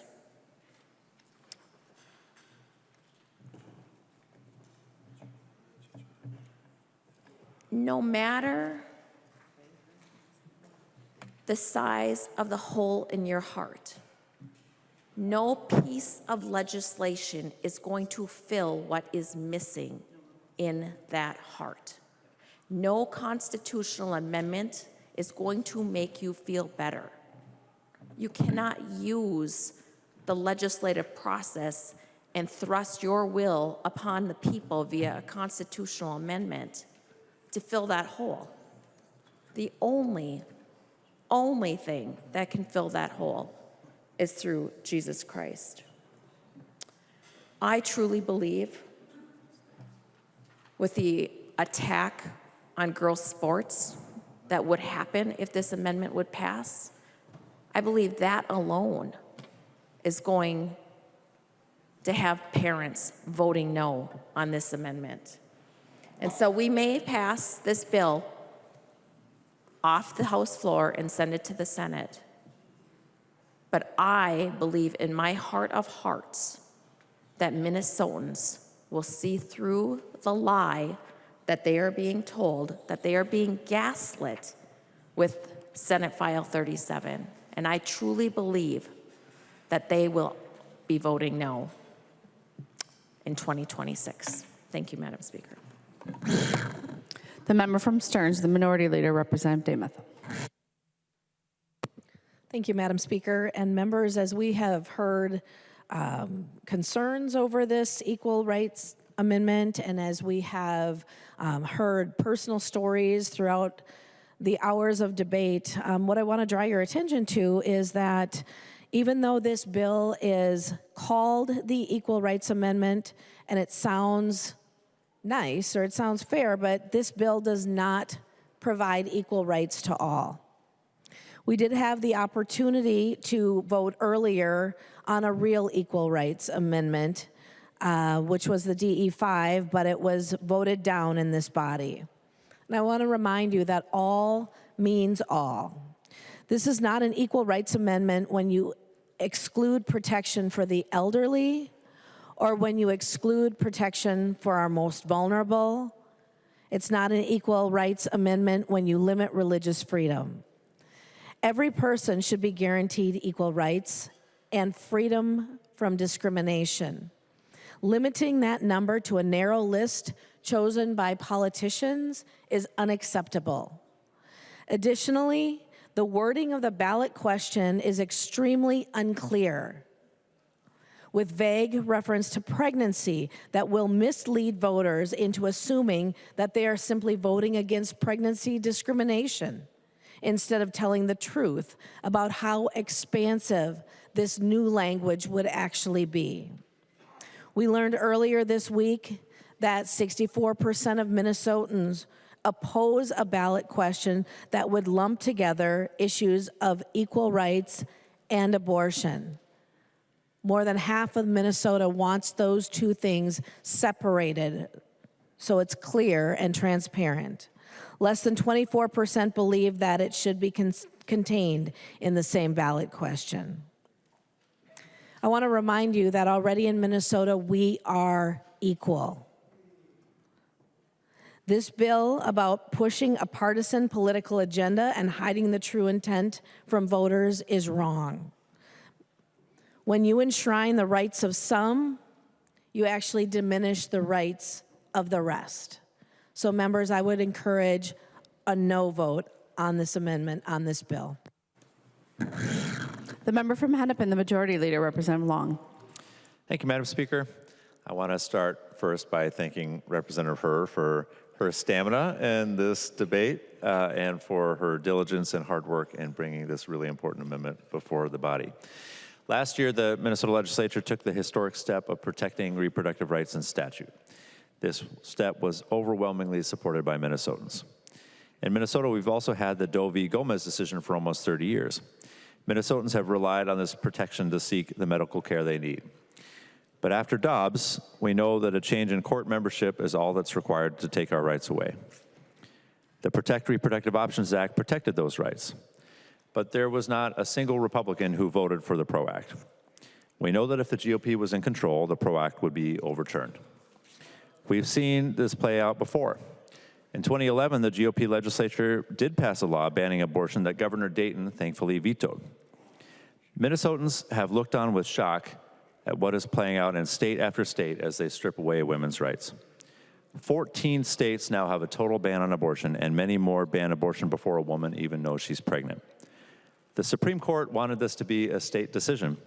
Well, let's allow Minnesotans to make this decision once and for all.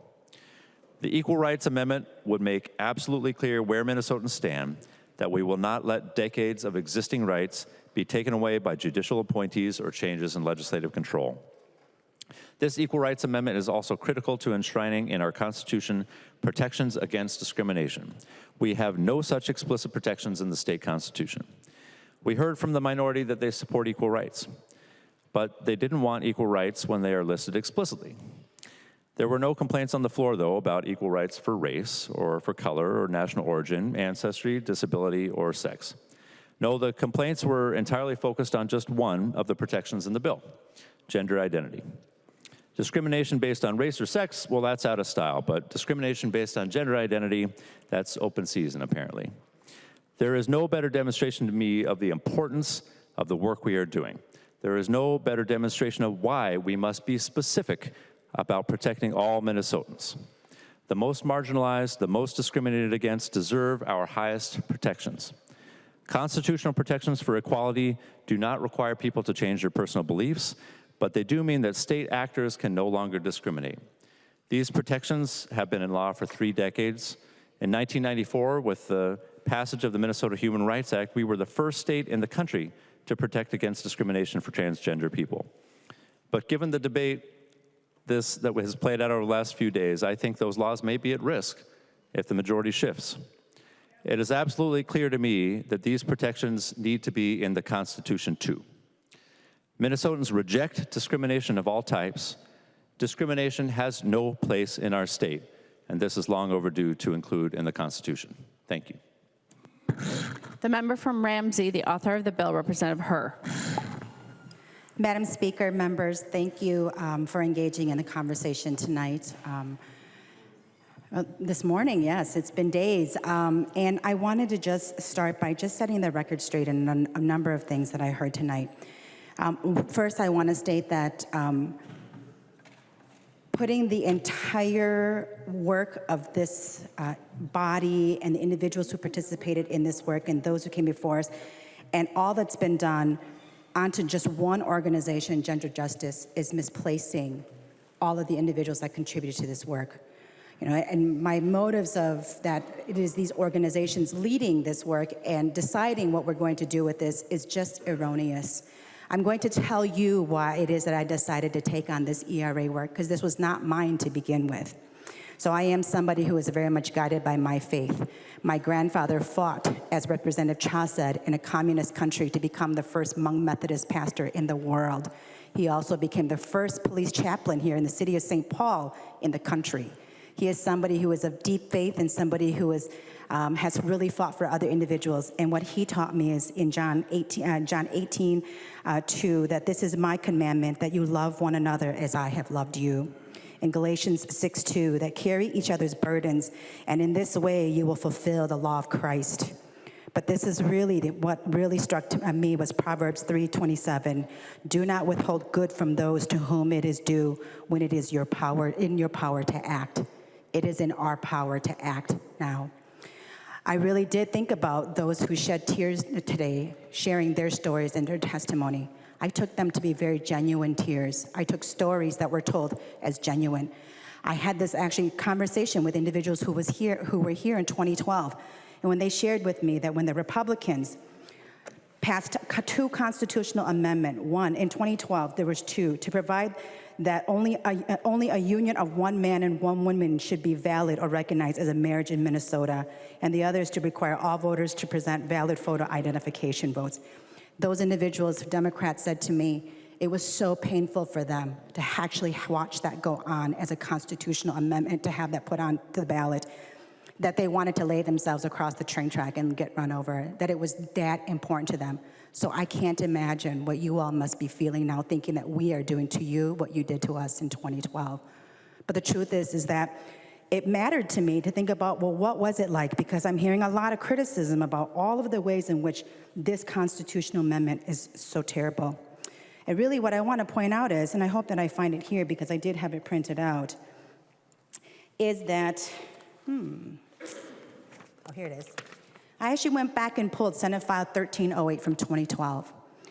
And I went back and read the language. And what did I find? In all the amendments that were put onto this bill in the 2012, no remedies for harm caused, no information on costs for litigations that could come from this constitutional amendment. What I found is there's no protection of children getting married. I know this because I was the chief author of the bill to eliminate child marriages, because we know that child marriages, usually it is an adult male marrying a child. And we know that the average age difference is enough that is actually constitutes statutory rape. This did not protect children. This did not have all of the things that you're asking me to do in this ERA, this inclusive ERA. I want to remind us that in this ERA, on lines 1.9, it says, all persons shall be guaranteed equal rights under the law of this state. What you are all asking for is in this amendment. It states explicitly what you have been asking for, is that all people are protected. It is saying it is protected, and the state shall not discriminate against these particular categories that we put in there, because we know that people are discriminated against. I want to be very clear that there is a huge difference between perception of equality and the truth of equality. Because I think it's wonderful if there are women in here who believe that they are already equal to men. I would love for the data to show that. If we were equal to men, white women wouldn't make 80 cents on the dollar for white men. Hmong women wouldn't make 55 cents on the dollar for the same job that white men make. Somali women make the least at 45 cents for that same dollar. That women who are single moms are poorer, live in greater poverty. That women have worse health outcomes because, and depending on their race, it's even worse depending on their race. And if you are a trans woman, you are more likely to die at the hands of violence of other individuals. You are more likely to be sexually assaulted in our prisons. You are more likely to be hurt. And so I wish that we were all equal. I wish that that were the case. And that is why we're saying everyone should be equal. Everyone is equal under this law, except for you cannot discriminate against them because of their race, their gender, their disability. I want to remind us that religion is already protected. It is the core of who I am as an individual. It is something that I cared very much about to ensure that those rights were protected. Nothing changes with this around religion. Religion is still protected. I want to also just talk a little bit about the fact that this bill was not led by gender justice.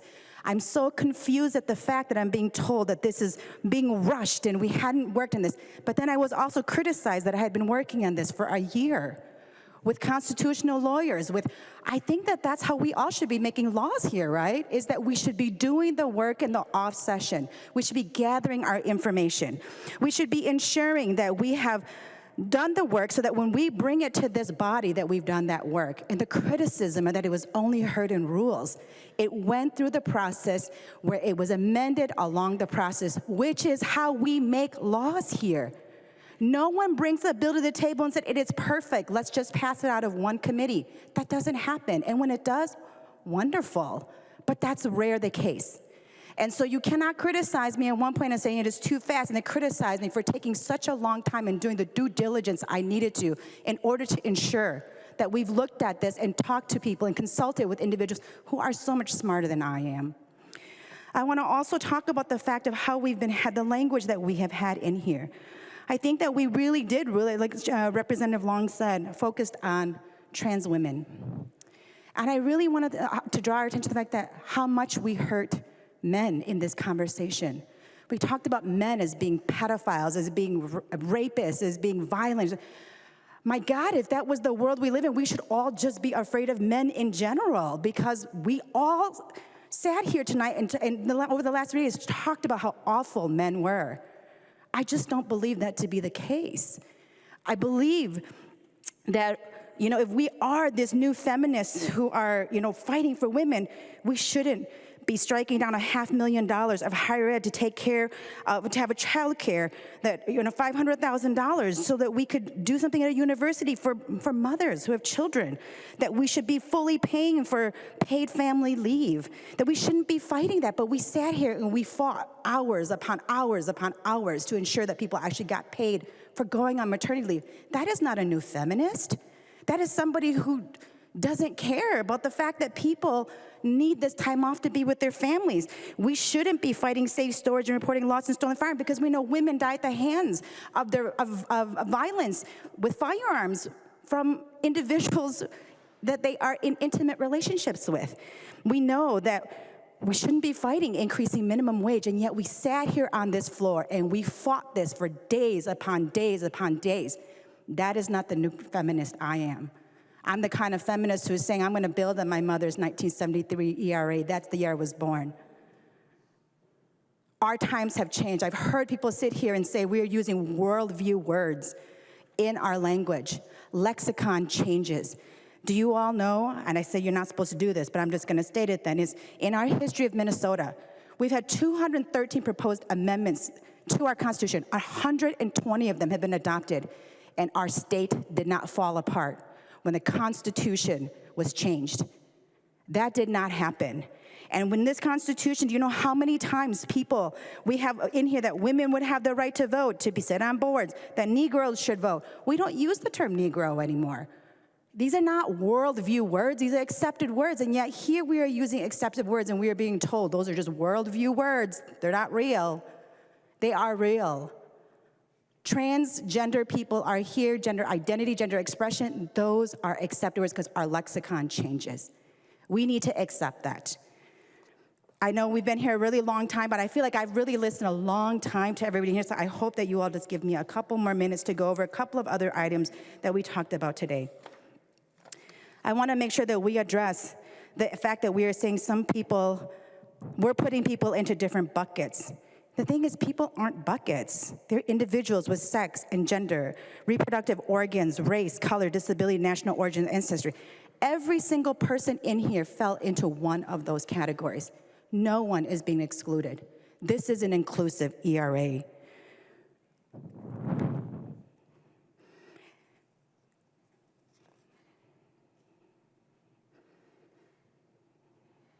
I reject the notion that if we give rights to everyone and everyone is equal, that it takes rights away from other people. That we can honor each other and our differences and ask that you not treat me differently because of that. And it doesn't take away from your rights. We have all become better as a state because of these 160 amendments that have been made to our state. Our state is better because of that. And I want to remind all of us that those 2012 ballot initiatives, they failed. Defining marriage and voter ID, they failed. So if the voters decide that what we're doing here is not what they want, then this will fail too. But I have such a strong feeling that's not going to happen because they all can see what has been happening to our state. States across the country, rights being rolled back.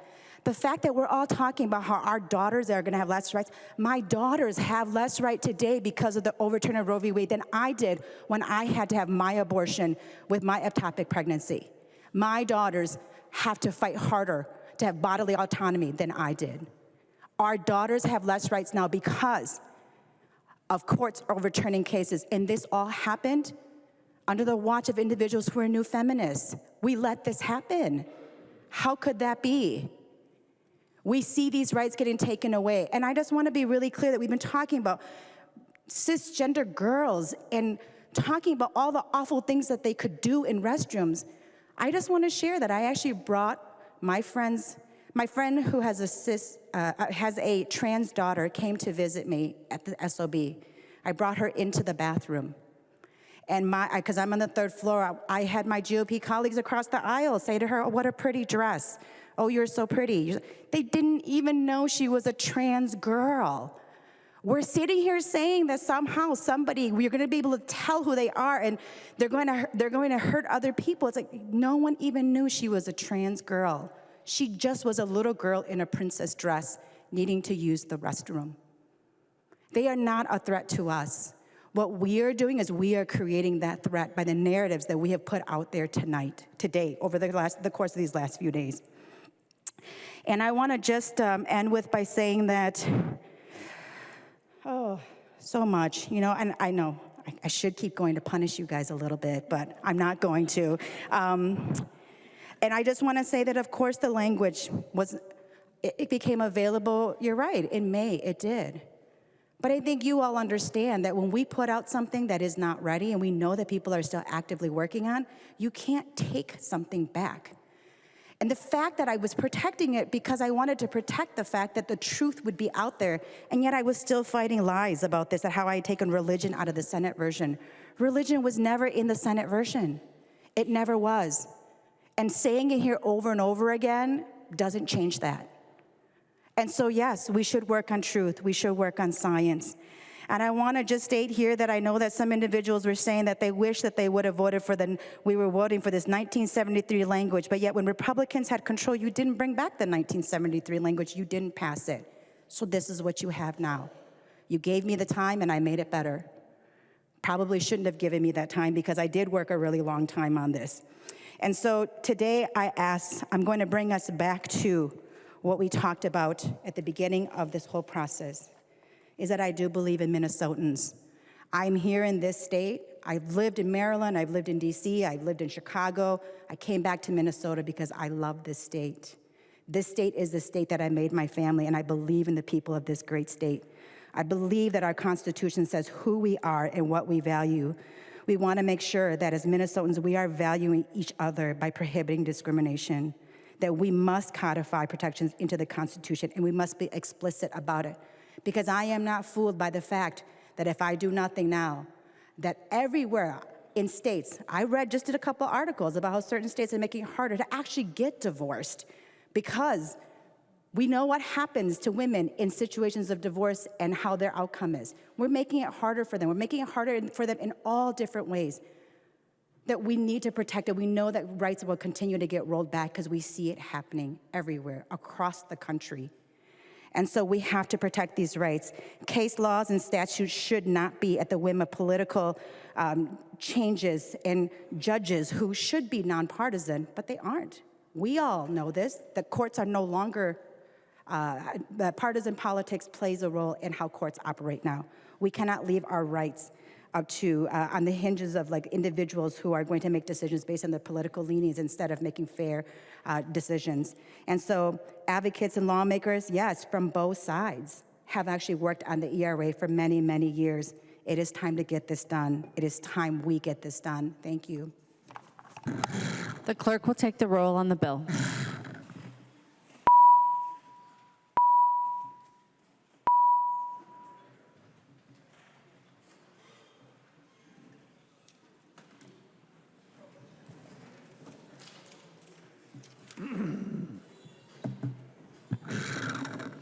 Will the clerk please call the names of the members voting remotely?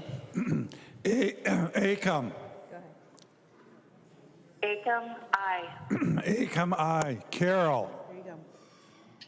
Carroll, I. Carroll, I. The clerk will close the roll.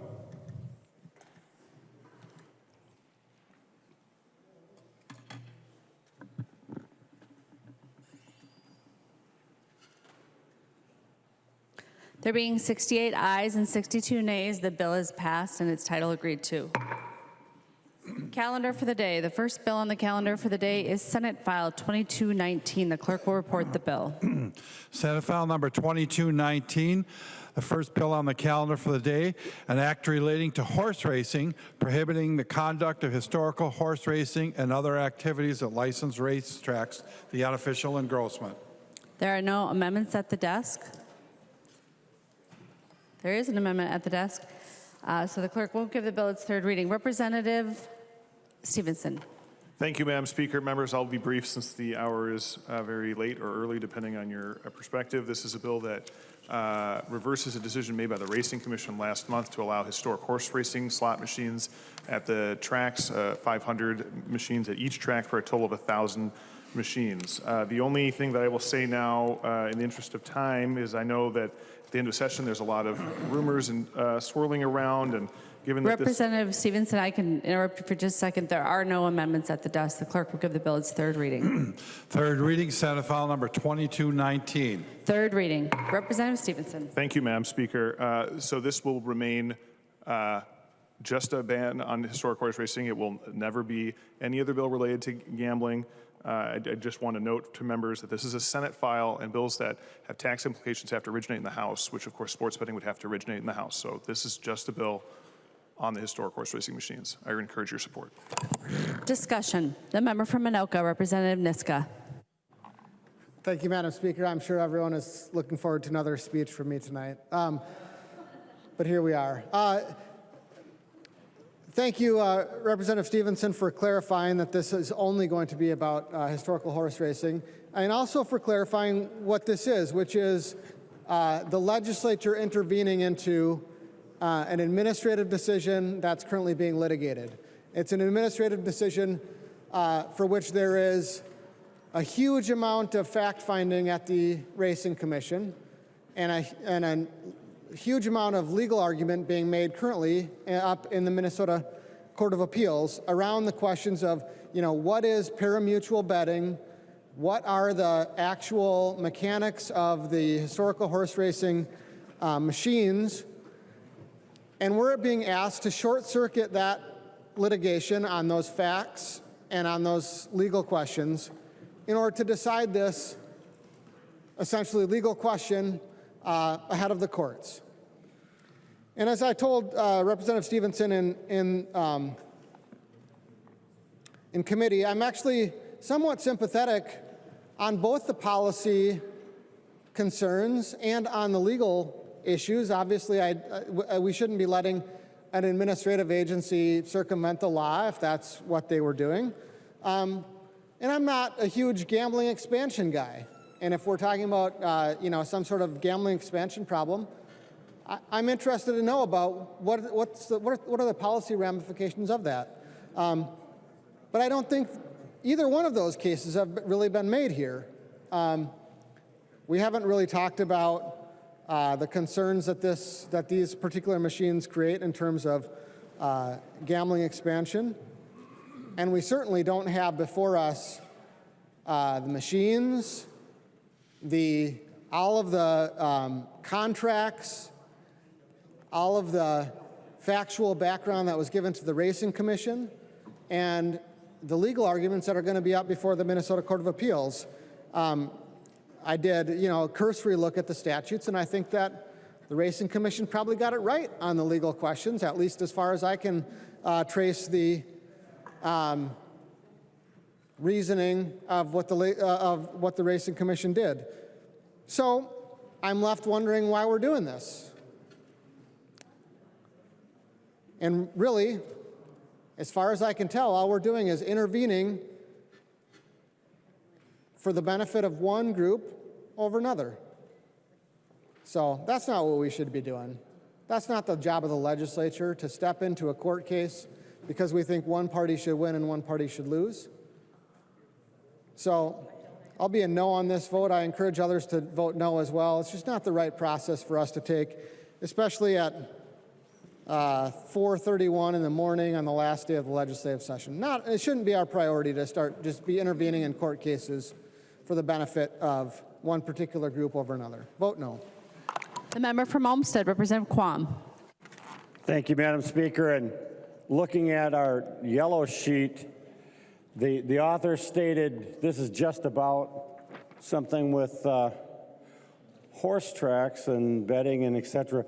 I'm reading eliminating certain examination requirements, modifying and adding provisions governing the sale of certain motor vehicles, regulating non-bank mortgages, modifying provisions governing life insurance, limiting prohibition on low-cost sales of gasoline.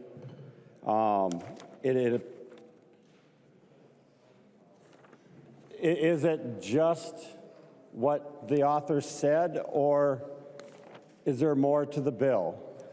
I'm just curious. Representative Quam, just a procedural note.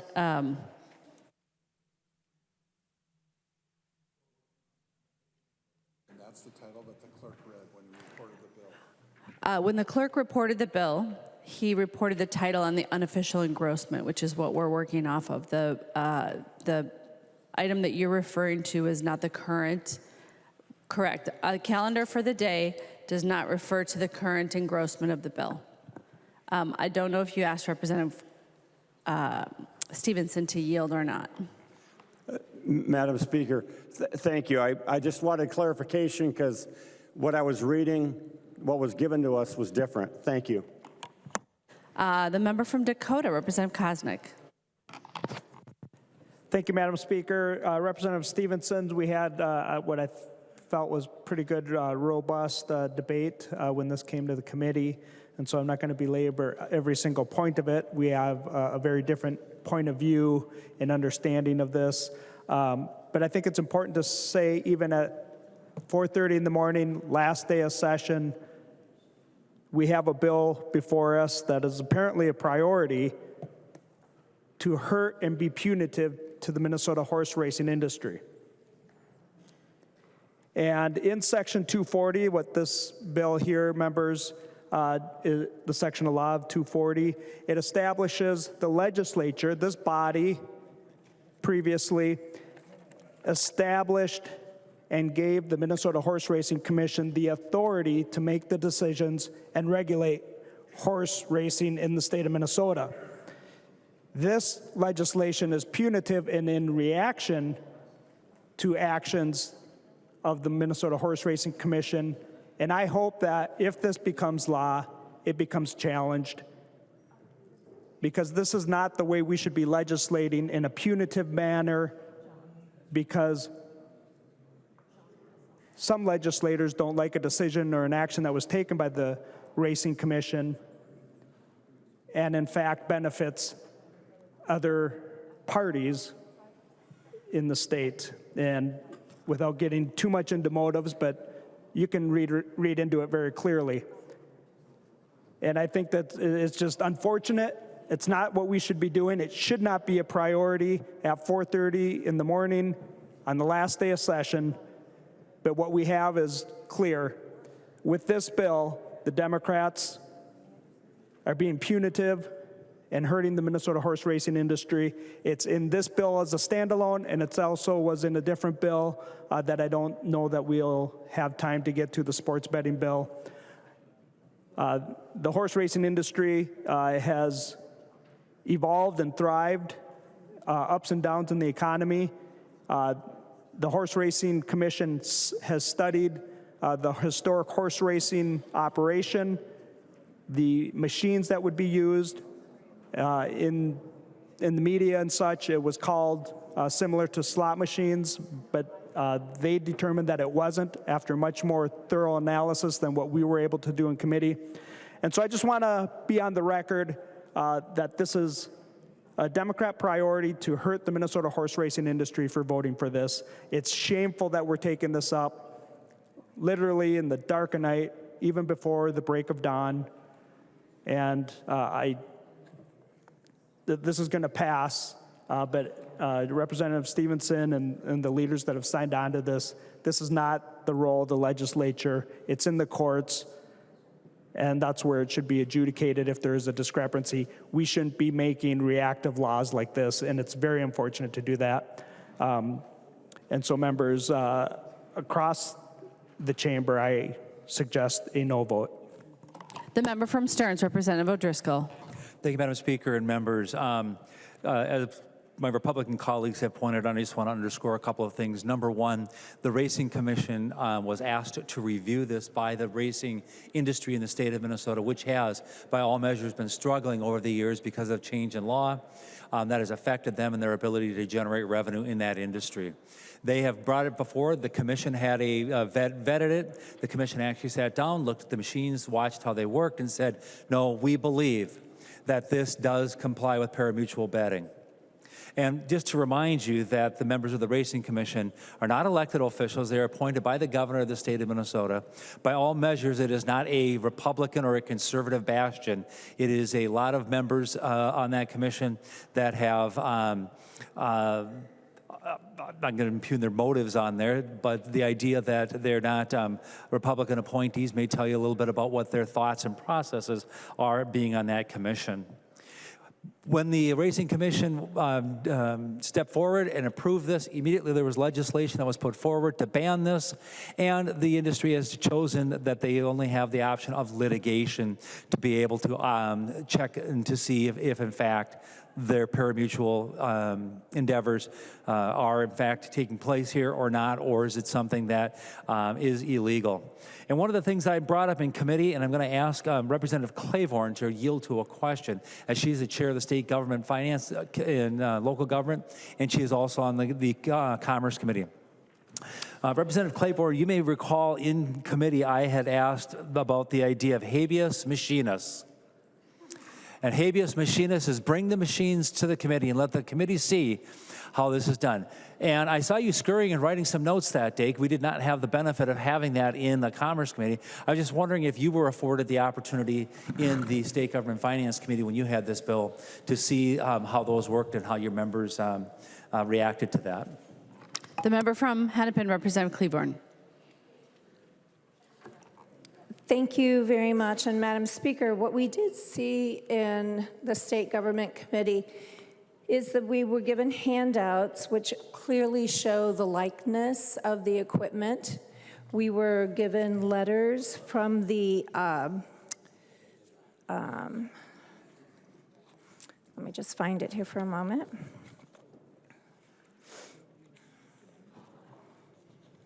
We received the letter from the Enforcement Agency, which stated the Alcohol and Gambling Enforcement Division, which is the law enforcement agency for gambling enforcement. And in that letter, it says, in considering the physical appearance of the machine, it presents itself as a multi-reel, multi-line video slot machine.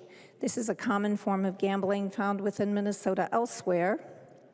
And it says that in considering the play of the machine, the AGE notes that the HHR machine operates from a seed pool and a banked seed pool reserve, which is utilized to pay out player winnings. The winnings are specified or specific to the individual player and are not truly part of a pari-mutuel pool. So we had documentation that showed us what the machines look like, how they replicate the slot machines that are in other facilities in our state, and then we had a definition defined by the Minnesota Department of Public Safety, Alcohol and Gambling Enforcement. Representative O'Driscoll. Thank you, Madam Speaker. So thank you, Representative Claiborne and Chair Claiborne for that. The short answer, in case you didn't get it, is no, they didn't see it. They saw the same paperwork we saw in the Commerce Committee, which does not apparently do it justice from what the Racing Commission saw. So we have two different government agencies that are viewing this differently, and the legislature is deciding to step in and to limit the private right of action that individuals have in the industry to have their day in court. We're just going to make it illegal and once again compromise the racing industry industry in the state of Minnesota. So members, if you are voting yes, you are voting to make it more difficult for horse racing in the state of Minnesota. If you vote no, we will allow the horse racing industry to have their day in court, and we'll see what these agencies and whether their interpretations were correct. Thank you, Madam Speaker. Members, I recommend a no vote this evening. Representative Stephenson. I ask members to vote yes. The clerk will take the roll on the bill.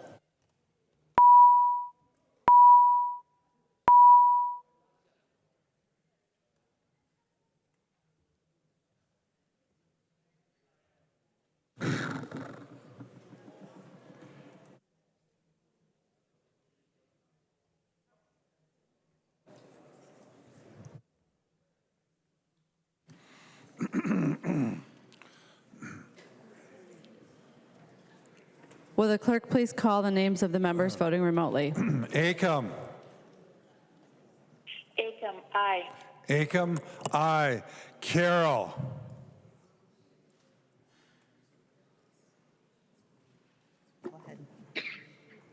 Carroll, aye. Carroll, aye.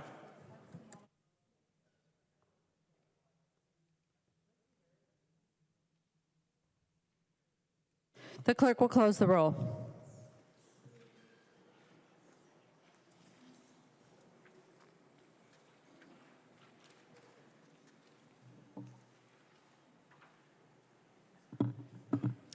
There being 71 ayes and 58 nays, the bill is passed and its title agreed to. Representative Long. Madam Speaker, I move to continue the calendar for the day. Representative Long moves that the calendar for the day be continued. All those in favor, please say aye. Those opposed, please say no. The motion prevails.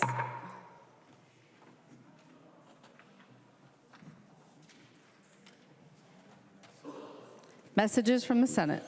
Message from the Senate. Madam Speaker, I hereby announce the Senate has concurred and adopted the report of the Conference Committee on Senate File Number 5289, an act relating to economic development. The message is signed Thomas S. Bodern, Secretary of the Senate.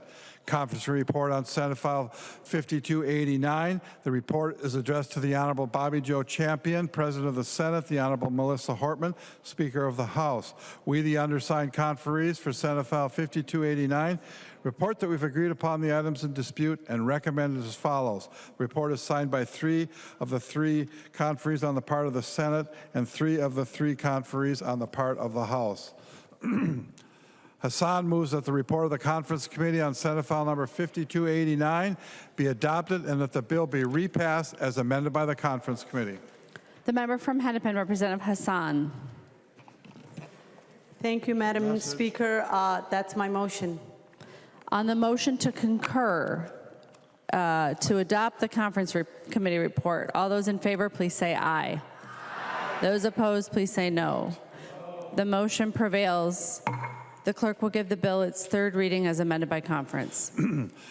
Third reading, Senate File Number 5289, as amended by conference. Third reading as amended by conference. Discussion to the bill. The member from Hennepin, Representative Hassan.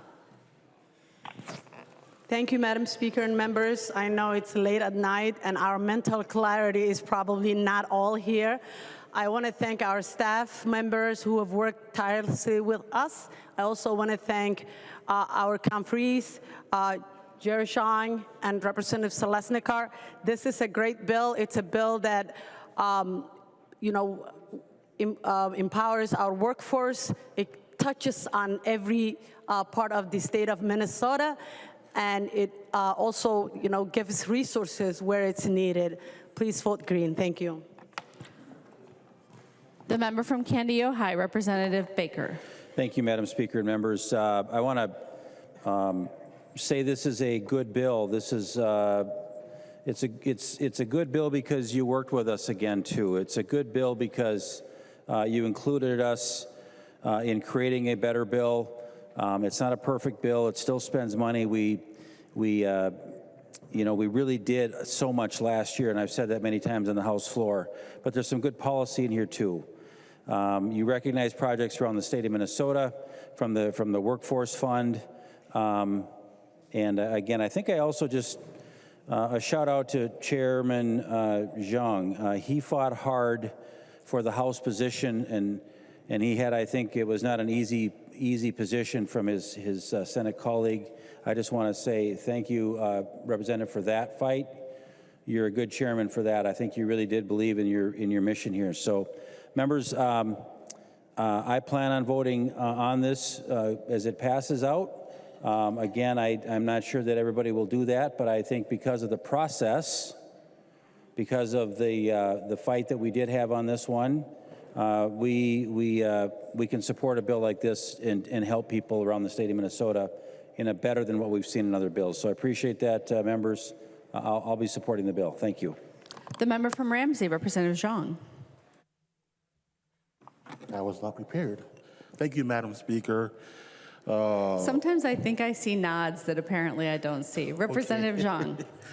Well, thank you, Madam Speaker. I want to thank Chair Hassan and Representative Zalesnikar for both of their leadership. There were times I walked away and they both brought me back and said, no, we need to get a jobs bill done this year. So thank you both. And of course to our staff, partisan and nonpartisan, and of course the senators who worked with us. I do want to note that we passed the bill out of the House with 17 million. We used up our 17 million target, but we came back with a $12.4 million. So we went under a little bit. Unfortunately, the Senate did not see eye to eye with us with some of the other fundings for Greater Minnesota and here in the Metro. But at the end of the day, we still got something done. So I'm very proud of the work here and looking forward to green votes. The member from Dakota, Representative Koznick.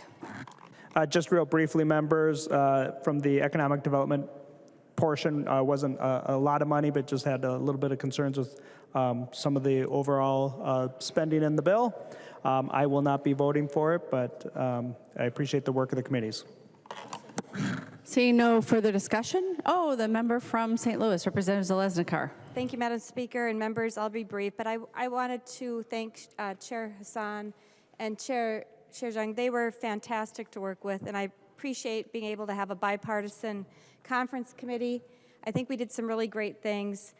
The Entrepreneur Fund is really important to Greater Minnesota, and I just want to thank you for hearing my concern for this. And Women Venture is a great opportunity for childcare in the state, and that is a huge initiative. And Greater Minnesota is going to have some great programs too. So I just wanted to say I think this is a great jobs bill, economic development that we need to be, and I encourage members to vote green, and thank you.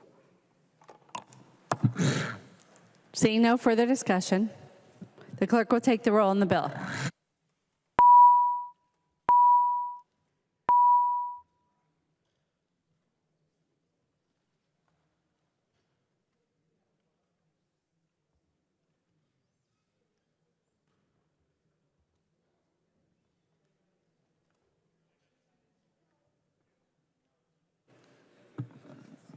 Will the clerk please call the names of the members voting remotely? Acom. Acom, aye. Acom, aye. Carroll. Carroll, aye. The clerk will close the roll.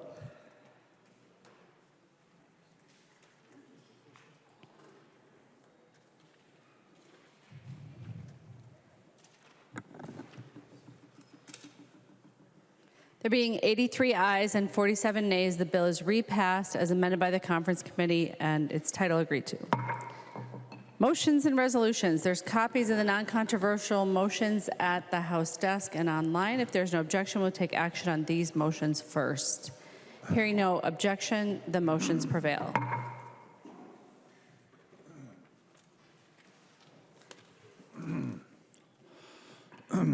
Pursuant to Rule 4.31, Olson B. presented a written demand to the Speaker on Tuesday, May 7th, 2024, for the immediate return of House File Number 4803 from the Committee on State and Local Government, Finance and Policy, be given its second reading, be placed on the General Register. The initial request was printed in the Journal for Tuesday, May 7th, 2024. Second reading of House Files. Second reading House File number 4803. Second reading. Announcements. Representative Long.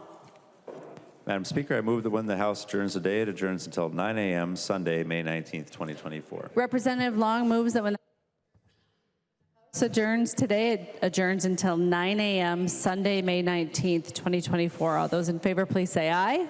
Aye. Those opposed, please say no. The motion prevails. Representative Long. Madam Speaker, I move that the House do now adjourn. Representative Long moves that the House do now adjourn. All those in favor, please say aye. Those opposed, please say no. The motion prevails. The House stands adjourned until 9 a.m. Sunday, May 19th, 2024.